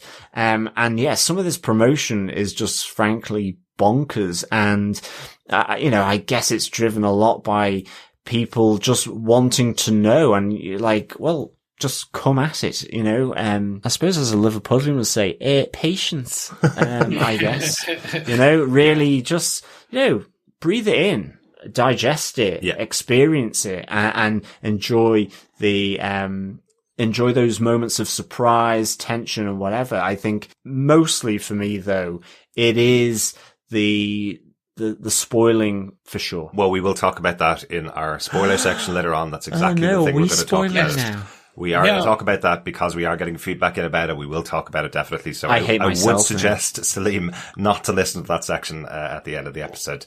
But thanks so much for your feedback on those first 2 episodes. Ronaldo shared his thoughts about episode 3. He said, just finished, and I have to say the turn towards the end had me on edge. The scene with Geraldine and Wanda where Geraldine let slip about Ultron had me so worried for her. The look on Wanda's face had me a little bit scared of her. Overall, the episode was so well dressed with the 70s interior design, clothes, even down to the Brady Bunch backyard and swing set. The few glitches early on with Vision's neighbours cutting into the wall and Vision's visible glitch and redo of his concerns reminded us that this is anything but a standard sitcom. Love the references of Billy and Tommy from the comics, certainly heading towards House of M territory. And I have to make mention of the ending. So it seems Wanda has created an ideal world for herself, and with it, people imprisoned as her neighbours. Geraldine somehow infiltrated the community and was unceremoniously cast out. So if all of this is Wanda's doing, how does this explain Vision? He's dead by rights. Did Wanda reconstruct him? Or is he just not real and is just in everyone's mind's eye? Also, what is S.W.O.R.D's role in this? They're essentially a cosmic defense agency, so I'm not sure yet as to how they fit in. It appears they sanctioned Wanda's world, as seen at the end of episode 1, yet at the same time they sent in an infiltrator in Geraldine, all very covert for something they sanctioned. Unless, of course, Wanda is out of control. The ad break too. Was it trying to tell us something? I think so. How does Hydra fit into it all? And if the voice Wanda heard from the radio in episode 2 isn't someone from S.W.O.R.D., they can't be, as explained above, then who is it? So many questions. Seems like things will unravel soon. Can't wait to see how it all unfolds. Yeah, thanks, Ronaldo. Yeah, me too. I think there's just so many ways that this can play out. And I can't wait to see S.W.O.R.D's role in this either. Yeah. Really intrigued. I don't know a lot about S.W.O.R.D, so I definitely want to see more about this organization. And yeah, this whole idea of who's infiltrating it. Is it in fact S.W.O.R.D that is dealing with whatever's happening with Wanda? Is it maybe Hydra? Is that beekeeper a real reference for AIM along with the hexagons, as Chris was saying? So yeah, this could be good. Or is it all just a red mist and it could actually just be Roxxon? The boring baddies of the Marvel universe. Something to do with oil, maybe? Red mist, like a red herring, is that what you're saying? Yeah. Thank you so much, Ray. We also got some feedback from Brandy Elise Anderson, who said, I think that for the plot of this episode, Wanda and Vision having the discussion on what to name the baby was more than just playful banter. I think that Billy wasn't manifested for Wanda until after Vision named the first baby Tommy, because the two name possibilities for one baby able to put the idea to babies and Wanda's subconscious. Interesting. Yeah. And then when Vision was so happy that he went with Wanda's choice, I think she just wanted to also give him his name choice. Obviously, most Marvel fans were not surprised on the names or the fact that there was twins. I'm simply talking about for the characters in the plot of this episode. We can't forget to add that by having twins, they've also dumped the mention of Wanda being a twin, which triggered Geraldine to talk about his death at the hands of Ultron. Yes, thank you so much, Brandy. And yeah, it's actually that's a really interesting way to think that the whole twin aspect was something that wasn't in Wanda's mind until there was two names and two choices. Yeah, definitely an interesting view.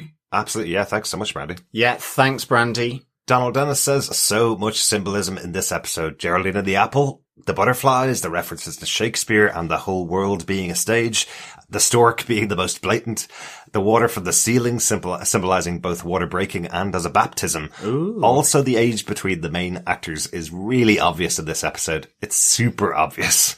Vision is looking pretty old. This series, it's all for the children, meaning that it was not written for kids, but that everything was set up for Wanda to have kids. Rewatch the episodes with that in mind and everything makes sense. So many more thoughts. Excellent, Donald. Yeah, that's absolutely right. It does feel like that when you get to the end of episode 2. It just really feels that everything is being set up so Wanda can have kids with Vision, effectively, something that she couldn't have done in the real world. So, yeah.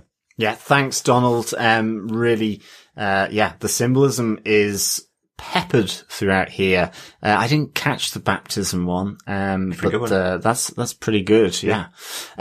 We also got some feedback from Dr. Bob Phillips. He says, now it's getting serious. Sitcom world is defo unreal. The cracks are showing in the supporting cast, and twins, particularly unexpected, will shatter the mind and body of all but the strongest superheroes. Seriously, parents of multiples, you deal with horrors beyond the wildest imagining of most thriller writers. Yes, my mum can testify to that. Yes, Donna has twin brothers. I certainly do. I have seen the horror that they create. I want to know why the birds are coming to life, if the babies are powered, and where Dottie has gone and what she's up to. Yes, we see Dottie briefly here with her husband.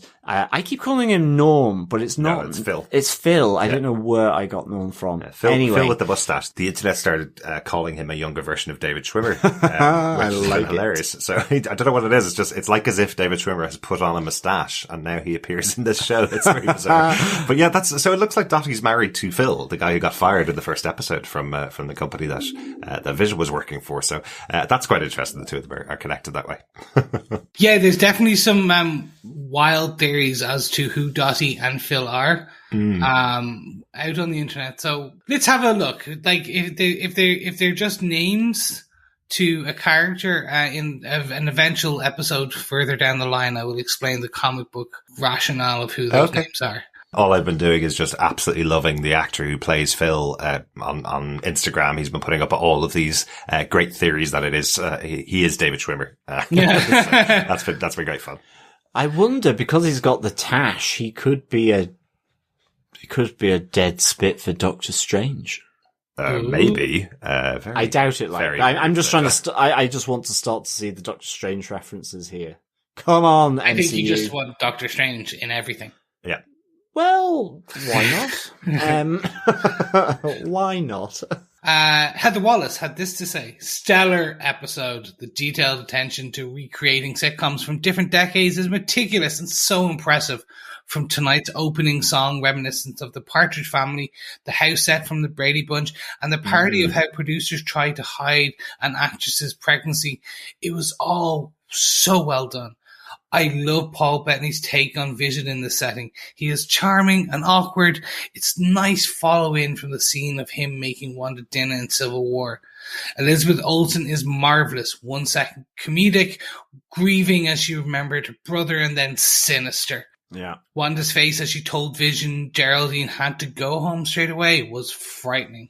Yeah, this is the one for me that if the MCU could get Emmys, not saying that they can't, but like Elizabeth Olsen throughout these 3 episodes so far has done that quick flick of comedic to dramatic to sinister in just like literally like turning a dial. Yeah, it's just so fantastic. good. So good. And they absolutely can get Emmys now. I'm sure Mandalorian was nominated for a few Emmys for its show on Disney Plus. So, hopefully WandaVision will continue these great performances over the rest of the series. Heather, that is a fantastic point about the parody of how producers hide actresses' pregnancies during these types of shows. Yeah. I didn't even think about it, but yeah, you could always, when you look back in time at these shows where you see actresses wearing heavier clothes, than they normally would on previous seasons, you're suddenly going, why are they doing that? Well, that's it. The fruit bowl, the vase, and then her giving birth behind the sofa. Yes. And just seeing her head. Yeah. Really, really good. Thanks, Heather. Also, Sandy Resendez says, OMG, as someone who grew up watching the Brady Bunch over and over and over again, I squealed when I saw Vision with the Kitty Carry-All doll. Oh my God, that is brilliant, Sandy. I completely forgot about that. That was the youngest daughter in the Brady Bunch. That was her doll that she used to carry around all the time. And we have that moment where Vision's looking at the doll going, we have an understanding, and then he changes the nappy on the diaper on the doll. That's a really good touch. I love it. If I could do change a nappy at that speed, I would be okay. But I don't, and I can't, so I won't. Lucky you don't have kids, Chris, I suppose. It's true. It's true. It's true. Very lucky. Because not for the children. Yet Richard Blaze said, I love this episode and the juxtaposition from overly comedic at the beginning to tense drama, maybe with a bit of a thriller horror thrown in at the end in an instant. I've still no clear idea what's going on and can't wait to find out. Yeah, it is that sudden drop of the laughter track, as we mentioned, Richard, just really heightening the tension that is creeping into this world. And, to Heather's point with Wanda, just being able to give that sinister feel, is so good. Yeah. And yes, keep the theories flying, I think it is the moral of this feedback tale, I guess. Absolutely. Thanks for that, Richard. Alex Baelish says, okay, Derek, I need to eat a little crow this week. I really liked this episode. I still don't have a clue what's going on, but loved the Brady Bunch theme and watching her pregnancy. I love the pace of the show this week since she knows something is wrong. It feels a little like the Truman Show to me, which is not a bad thing at all. Thanks so much for pushing me towards Marvel's Legends. Alex, never have to apologize or eat a little crow or anything like that. Look, the first couple of episodes are really confusing. We totally understand that. But what I was saying was I told Alex that since he hadn't watched all the MCU movies or hadn't watched them recently, that little Marvel's Legends show, those 13-minute cuts of Wanda and Vision and their stories so far in the universe, it's kind of pointless if you've watched all 22 movies recently or 23 movies recently, but if you haven't, it's a really good catch up of where they were and what happened to them over the period of time. And, you know, if you're looking for those answers in these first couple of episodes of the show, they're not there. They're expecting that you know them, I think. So that's why they were put up on Disney Plus. So I'm glad that was helpful, Alex. Yeah, absolutely. Thanks, Alex. Love your surname as well. I guess you're a relative of Littlefinger from Game of Thrones. Maybe. Just maybe. But I loved, again, that, there's just so much potential and avenues to go down here with this show. Yeah. Again, I think, keep the theories flying. Do you know, I've known Alex for 2.5 years, and it was only on the last call I had with him, the last chat I had with him, that I asked him whether he was connected to Littlefinger. So sorry for that. Sorry, joke again, Alex. Yeah, you probably get that all the time. Probably. But, great name. We also got some feedback from Jeff Childs.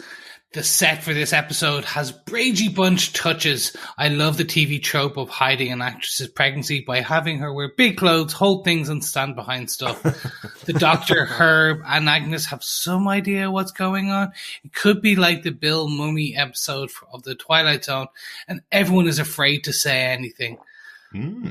That's an interesting one. Yeah. I think Geraldine has infiltrated this reality for Sword and said too much. I think Wanda is making this reality, but I think it's subconsciously. She still seems surprised by too many things as well. Yeah, definitely. And I agree with you, but I have to go back. I'm going to have to watch that Bill Mummy episode of Twilight Zone. It's been a while. But even just in general, the idea of bringing in Twilight Zone into this show, because it was kind of going on for a very long time over the 60s and 70s. So, and came back multiple times as well. So yeah, totally get it. Thanks so much for that, Jeff. Celine McKisler says another great episode, and the first one that has made me really want to watch the next one now and not later. Yeah. We're definitely seeing some developments on the Sword front.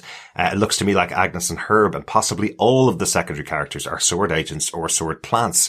Geraldine seems like a plant to me. We all know that story is going to go somewhere. Ooh. Yeah, I really hope that they follow that up in episode 4. Thanks, Liam. Yeah, thanks, Liam. And also thanks, Jeff, as well. Alan Thomas says, excellent episode.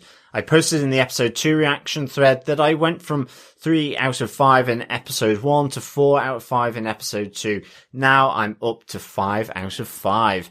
I guess I need a Spinal Tap rating system, so I've got room to go to 6 out of 5 in the next episode. Turn it up to 6. Turn it up to 6, absolutely. Alan goes on, I'm just very pleased to see some forward momentum in the real plot, with Vision articulating that something was wrong, then getting reset by Wanda, the conspiratorial talk between Agnes and the neighbour, and of course the friend who helps with the birth and then brings up Pietro getting killed by Ultron before getting forcibly ejected by Wanda from whatever force field she has erected around this fantasy world she's presumably created. I had previously assumed that everyone but Wanda was a simulation, and that was obviously wrong. I particularly thought it had to be true of Vision, since he was dead last we saw him, but his being the one to raise concerns about the speed of the pregnancy puts a crimp in that notion. Mm-hmm. Yeah, I think this was one of the great unsettling things about this episode, was kind of starting to think that Vision has got some agency, that he isn't just this passive creation of Wanda. So yeah, again, it's just another little layer in here on the kind of building on the crazy sitcom stuff. Yes, and who doesn't love a crimp in an old good situations? That they used to do it in the 80s, and we're heading into the 80s now. Crimped hair. It's about time. Oh, yeah, perms. Oh, perms. All the way. Like we have a ones. final piece of feedback from Michael Walling, who said, this episode confirms Wanda's actions are affecting the real world. Also, this episode's commercial has Blue Hydra soap. In Agents of S.H.I.E.L.D., the framework version, Coulson complained to Daisy about mind-controlling Blue Hydra soap. Yes, Michael, thank you so much for that. And yeah, as you have heard in this episode so far, we included it. So thank you for that. Excellent. Thanks so much for all the feedback on the episode. We got a couple of voicemails and then we're going to go on to our spoilery feedback in a mo. First piece of feedback comes from Steve Brown. Hello, TV podcast industries, Derek and the guys. Wow, just finished WandaVision episode 3 and cannot wait to hear you guys talk about it. Cannot wait to talk about this over with Mark. Man, such a good episode, and they're definitely ramping up the tension, the ominousness. Is that the best way to put it? Loved the 70s hairstyle. Loved the Daydream Believer from the Monkees right there at the end. And just so many things. I cannot wait to, again, I just can't wait to talk about this episode more. And, gosh, you guys, let's see. What can I pick out just a couple of things that I really, really enjoyed? I already said the hairstyles, the clothes, the 70s theme, and just this is my first impression of it. It's really good. I hope that everybody else enjoys it. I know the twins being born is a callback to the comics. I don't know the comics all that well, so it's going to be interesting to discuss this and hear your guys' thoughts on what's going on and your thoughts. And that end where Geraldine is thrown out of whatever they're in definitely is giving us some indication of what's going on. So wow. Anyway, I wish I can't wait to watch it again. And I can't wait to hear you guys talk about it later. Thanks so much, Steve. I can see how excited you were. I know there's 7 minutes of credits, and it's so cool to hear the credits in the background that you starting to recall. It's a good way to use that time waiting for a possible after credit scene. Call us, leave us a voicemail. Yeah, thanks so much, Steve. I loved your epic feedback with its own soundtrack. Yep. I must say, I think we can say now audio feedback is best served with its own theme tune. Absolutely. For sure. And yeah, I think our thoughts are all over the place as well. Yep. So many permutations, different avenues that they can go with this. So yeah, really looking forward to the next episode for sure. Absolutely. Yes, thank you, Steve. And again, the soundtrack alone, that's just the best part of it. Exactly. Not the only voicemail we have this week. We also have a voicemail from Ryan. Now, this is a weird one, guys. I've got to set this one up for you. Ryan sent in 2 voicemails for us. And unfortunately, one of them has the spoiler that we don't want to talk about in the main section. So this is actually Ryan's other voicemail for this week's episode. Okay. So we will hear from Ryan again with his earlier voicemails in a couple of minutes. Makes sense. Yeah. Sort of. In a weird, timey-wimey, WandaVision-y type way. Here's Ryan's thoughts on episode 3. Hey, what's up, guys? Ryan here. Just wanted to give my quick review on WandaVision Season 3. So, we're week 2, episode 3 in, and I'm still none the wiser. I'm very thrown.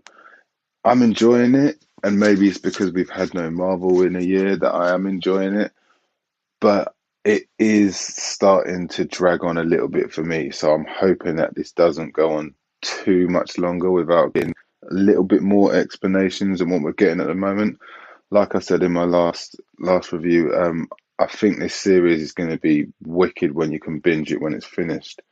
But for now, as we stand, it is okay, and I am enjoying it, and I'm sure, very confident that Foggy and the team at Disney and Marvel will have us all standing, giving them a round of applause at the end of the series. So I'll wait and see what happens. But as we go, like I say, I'm enjoying, but it is dragging on a little bit for me. So anyway, keep up the good work, and let's see what happens in episode 4. Take care, guys. Speak to you soon. Thanks so much, Ryan. So quite similar to Chris there, really, that the pacing for the episode, you're kind of looking forward to getting a bit more information about what's going on in the world of Wanda, I suppose, I guess is where we are. I do feel that maybe if the next episode we start to see what's going on with Geraldine and we start seeing, we continue to see the sitcom world that's going on with Wanda, I think that would probably help. Even if we're not getting full answers, but to see what's actually going on in the wider MCU in a way, in the regular world that we've seen for those 22 movies, might kind of help that feeling, I suppose. Yeah, I think it would be really good to see some more of the wider world. It's like being trapped in your own mind or in your own home in lockdown. You know, it's fine for a while, but at some point you've just got to get out. Yes. So yeah, I can definitely see that, and they need to build a world outside the sitcom anyway. You know, this is moving into the next phase of the MCU. I guess we got a little sense of that, I think, with Billy and Tommy, you know, in terms of New Avengers. We know about Ms. Marvel. So there's some connective tissue that we can see, at least with the other TV series to some extent here already. And that is some connective tissue. But yeah, wider world. I want to know whether S.W.O.R.D. really is S.H.I.E.L.D. in space. Yeah. No, they're not, but this is just now for the fun of annoying Derek. Thank you so much for that. And yeah, I'm glad to see other people are feeling my pain. Is that the way that we're in the same boat? But I agree with Derek as we kind of, again, through talking it out, through my weekly therapy, that is TV podcast industries, I get to understand my feelings better for a show. So let's wait and see the next episode. Absolutely. And I know this episode is almost a week long, but we do still have a little bit more feedback. But only for those of you that don't mind being spoiled about some of the things that are out there in the world, from marketing materials and from some other investigations, let's say, that people have been done. If you want to end the episode there, thanks so much for joining us for our discussion about episode 3 of WandaVision. We'll be back next week with our discussion about episode 4. If you want to send us any thoughts, of course, you can email us to feedback@tvpodcastindustries.com. Join our Facebook group at facebook.com/TV Podcast Industries, or follow us over on Twitter at TV Pod Industries. Remember, everybody that sent us in feedback will be entered into a separate draw for some other WandaVision Funko Pops as well. And if you want to join our table quiz, answer any of the questions, you'll be entered into that separate draw for some WandaVision Funko Pops. So loads of opportunities to get there. Of course, to mention, if your feedback goes into the spoilery section, you will also be entered into that draw. We're not going to lock you out for the draw just because you went into the spoiler bit. No. But don't forget as well, you can also support us over on patreon.com/TV Podcaster Industries, where just for $1, you can fuel the editing that our editor needs and the production that he needs to produce. Because this is a giant-sized issue comic book of an episode. So there's going to be a couple of hours of editing. So it might be less than a week long by the time I've done the editing. I hope it is. Yeah. We're getting into endgame levels here. So, gentlemen, let's move on over to our spoilery section. Ooh. Thanks for joining us. Those of you that don't want to be spoiled, do not stay on if you don't want to be spoiled. Thanks so much. Yeah, thanks so much, fellow defenders. Speak to you soon. Bye. Ladies and gentlemen, boys and girls, defenders, fellow defenders, and the world, welcome to the spoiler section. This is the deep, the dark, the part where we really wish we didn't have to be, but unfortunately, Disney marketing has spoiled a few things that are just out there, and because they're out there, the world knows them. Not the world, but at least a majority of people on social media, some outlets and Variety and IGN and everything. And we just wanted to address it. So, we were made aware of this. If you were any way connected to the marketing of this show, the MCU, you knew who some of these people were and what they are and who they are. So, welcome. Let's get into some feedback, because some of you know as well. And we wanted to be fair and discuss your thoughts as well. Gentlemen, first up, we have a voicemail from Ryan. Mm-hmm. Hey, what's happening, guys? This is Ryan here. So glad to have Defenders TV podcast back in my ears and back on my podcast stream. Wicked to have you guys back. Thank you for the coverage of the season 2 of The Boys, by the way. I really enjoyed that, and I binged it at the end, which is why I didn't give you guys any of my feedback during the season. But thank you very much and really enjoyed it. But getting into WandaVision, guys, wow, this was really, really strange. I had personally decided to not watch any trailers for about 4 to 5 months, mainly because they moved the dates around and I wasn't sure when it was coming out, so I didn't want to keep teasing myself with watching trailers. I'm kind of glad I haven't. I don't mind the 50s, 60s era stuff. I'm an 80s baby. I know of I Dream a Genie and Bewitched and didn't mind it, but I'm not the biggest fan. Didn't know anything about I Love Lucy and didn't know anything about the Dick Van Dyke Show. So the references I caught throughout these two episodes were I Dream a Genie and Bewitched, which is fair enough, and it is what it is. But this is why, in my opinion, I think people are giving this series so far a load of stick, which is crazy. It's only 2 episodes in. I think this series of WandaVision might be best for those people who are not enjoying these first 2 episodes to binge it at the end. They might be the people that will sit down when the 9 episodes are out and bang it out and be like, you know what, I really enjoyed that. But they're not willing to sit there week by week. But I've been starved of Marvel for over a year. So for me personally, I wasn't willing to wait the 8 weeks, however long it would have been for the whole series to be out. I'm really enjoying it. I like the Easter eggs. I like the fact Marvel's back on the TV now, so I can listen to shows like this and go on YouTube and speak to the fans out there and find out all the Easter eggs they've left and get excited for the next...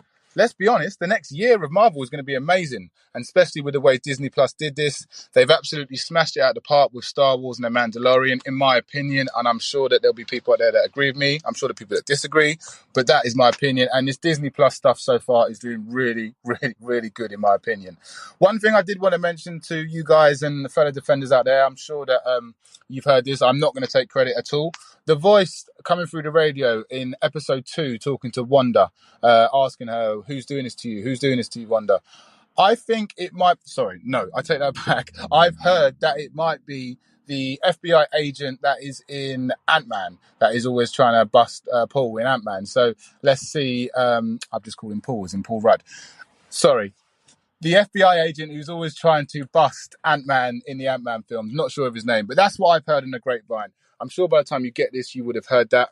Anyway, guys, thank you very much for everything. Glad to have your opinions back and glad to hear the opinions of the fellow defenders. Take care, guys, and I'll speak to you soon. That's right. That's one of the spoilers. William Walton also had just the same spoiler, so I'll just pull it in here. William says, potential spoiler. I thought I'd read somewhere that the voice on the radio was Randall Park, FBI agent Jimmy Woo from the Ant-Man movies. We know he's in this series working with Darcy from the Thor movies to solve some sort of problem. Maybe the problem is how to bring Wanda out of a coma.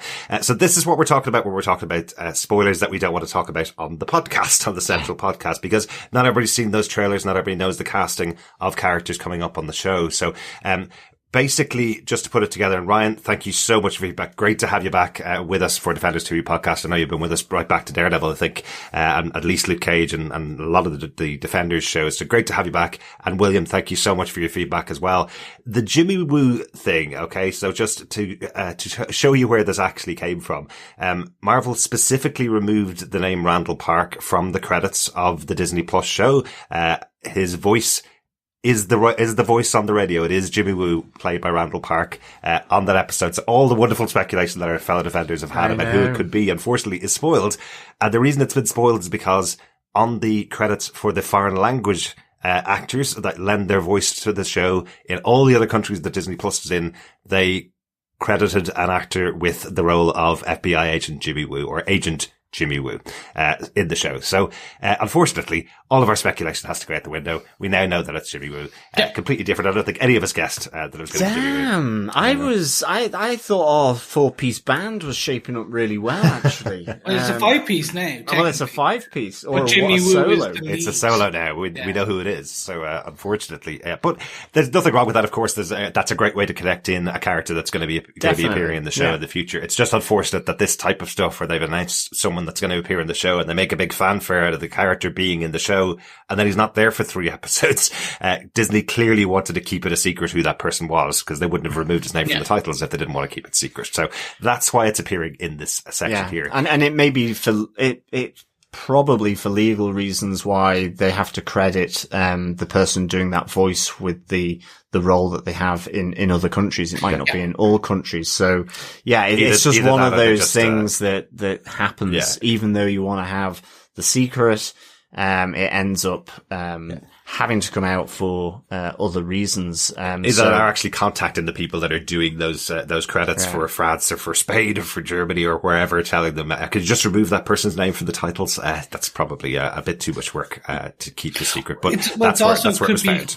Yeah, it could also be like the Screen Actors Guild. There are, as John says, there is rules in the US about when you do it and don't do it. And there's all this that potentially some people, if someone is actually someone else by the end of this show, for example, like if it was someone played someone all along, like they have to then re-edit them back in later point. Into the credits. So there are these weird things. And look, it's a shame that it got missed, but hey, look at this is the one I'm least angry about, because this was a slip up, if you will, I think. It's the other ones that we'll get into in a second, including, actually no, just Darcy. You mentioned Darcy. I did not want to know I love Kat Dennings. I like the fact that she was promoting this on Instagram, but the fact that they had to announce already that she was in it, I thought that would have just been her promoting, hey, this is a great show, I love these guys, and then surprise, she was in like episode 4, 5, or 6. I think that's amazing, because we haven't seen her since Thor 2. That's right, yeah. Absolutely. I hope she gets reconnected with Meow Meow. Meow Meow. Meow Meow. Thanks, Ryan. Definitely starved of Marvel in the last 12 months or so. So, like yourself, dead excited for what's coming down the line, and it's great to have you back on Defenders. And thanks, William Walton, as well, for the feedback over on Facebook. It's. I mean, that's the thing. It's a real fine balance, isn't it, between spoiling and not spoiling. Yeah. And, even on IMDb, you've got, the actress who plays Darcy up there. So even if that wasn't necessarily right, it's got people thinking about it, anyway. So, it's, there's so many different sources now. At least we know that from Kat Dennings, but go and Google cast of WandaVision if you want to have some really weird spoilers. Google has photographs of characters that most likely will not be appearing in the show, as if they have been fully cast and are definitely going to be the main characters of the show. I don't know why that is. It's very bizarre. I wonder if they just compiled that from Google searches. It's really weird. Thanks so much for all that. One other spoiler, I suppose, that we didn't really want to go into, because we definitely think that Disney Plus was trying to keep this behind. But from day one, when Timona Paris was cast in the role for the show, she's been called Monica Rambeau, and they've been giving a background history to the character over and over again, everywhere. And the first 3 episodes, she's called Geraldine. Yeah. And I think that's a big spoiler for who she is. Jerry sent an email to us. He says, hi, my name is Jerry. Love listening to you guys on the Boys podcast. I think everyone in WandaVision are real people. Some are willing participants, others actors playing parts. For example, Agnes. Some people are not like Monica Rambeau. I do believe Vision is not who everyone thinks he is as well. He's an actor. Clues in a behind-the-scenes feature online suggests Simon Wilson, aka Wonder Man, brother of the Grim Reaper, might be Vision, which was teased in the opening credits of episode 2. So what will Wanda do when she discovers that this isn't her Vision? Keep up the great podcasting. So this kind of stuff where, it's behind-the-scenes features that may be giving away that Vision isn't Vision, or that characters aren't who they are. That's the kind of stuff that we won't really be talking about in our central podcast, I suppose. But particularly this Monica Rambeau reveal, the actual launch event even had an interview with the actress who's playing this role of Geraldine, and was saying, what does it feel like being Monica Rambeau in this TV show? And it's like, there's 3 episodes, which have her playing a different character. And something's weird. There's always something weird about all of these episodes, but you don't expect that they're going to spoil that for everybody watching the show. This is the one that really got to me. Like, they could have so kept her as Geraldine in the promos, in all of it, because it would have been fine. Like, she hasn't discussed anything. Like, you go, and your character goes to some really weird places. Yeah, she does, and it's great, and I'll wait till you see it. But the first couple of episodes, I was so happy to be part of the MCU, blah, blah, blah, blah, blah, blah. Yeah. Like, they could have encapsulated, but unfortunately, they got to move the hype machine going. Sorry, and for those who don't know who Monica Rambeau is, she is the little girl friend of Carol Danvers in Captain Marvel, the first film. She's the little girl who's now 20 years older and grown up. Yes, because Captain Marvel was set in 1991, I think. This is set in present day, so this is her in her 30s etc. She wasn't an agent of Sword or Shield or anything, but that's fine. So she is a pivotal character. This is the part where I'm like, no, see, you've gone and spoiled a potential pivotal moment. Because if you imagine, and this is the bit I'm like, can you imagine oh my God, they just sent, if we didn't know, they just sent someone from like the TV show into the real world. Oh my God. Like, can you imagine what, like, that's going to be really interesting. How that the person who's been inside, we're going to learn. But now we find, more than likely because of the sword symbol, well, she's probably an agent. Yeah. So it's either they don't think she's going to be big enough, or there's something else. And I'm leaning more towards potentially that it's so minuscule of a spoiler that this doesn't matter to them. I 100% agree. There's definitely going to be loads of stuff. Hell, we hardly even know what's going on in the 3 episodes we've actually watched. Yeah. So, but I just think having the character name Monica Rambeau means there's going to be a tie-in here with Captain Marvel. Had we not had that, we'd still have exactly the same storyline here. We'd still have a character who is an agent of Sword coming in, monitoring, getting kicked out of the universe. All the story could have played out exactly the same, but knowing that she is a character from the Marvel movies, just think it takes away a bit of the suspense for the show, you know. Definitely. But also thanks, Jerry, as well, for the bit in the opening credits of episode 2. I think Chris also spotted that the brother of the Grim Reaper, Simon Williams, as well. So that's something I really need to kind of read up on. So I think that's a good little spot, and I think those kind of Easter eggs are really fun, that you see them in the titles and all that. So thanks so much, Jerry, for your email. Yeah. Absolutely. And also, with William and with Ryan as well, there's a lot of snippets out there, shall we say. Yeah, but they're really good theories as well. Exactly. You guys are sharing, so really good to hear from you. One final one, and this is more of a joke that I put it in here. Over on Twitter, Matt Murdoch, at Musical Concepts, over on Twitter, had said he found it really interesting looking through the score for episode 1. The end credits theme is titled Wanda's Theme. This might contextualize that Vision isn't even really there. Not for sure on that, just pondering. Honestly, really, the joke here is just because of how many movies and TV shows have been spoiled by titles of CD soundtracks or soundtracks. Do you all remember Phantom Menace that had the Qui-Gon Jinn's funeral as the title of one of their CD tracks? Just in case that's what it is. But no, that is really good, Matt. A really good spot that it is Wanda's theme, not the WandaVision theme at the end of episode 1. So it's a good catch. Yes, thank you so much. Thanks to everybody that's shared their feedback, spoiler or not. Great to talk to you all once again about this episode of WandaVision. Really looking forward to episode 4 next week. Yes, we'll be back for episode 4 on Disney Plus, Friday the 29th.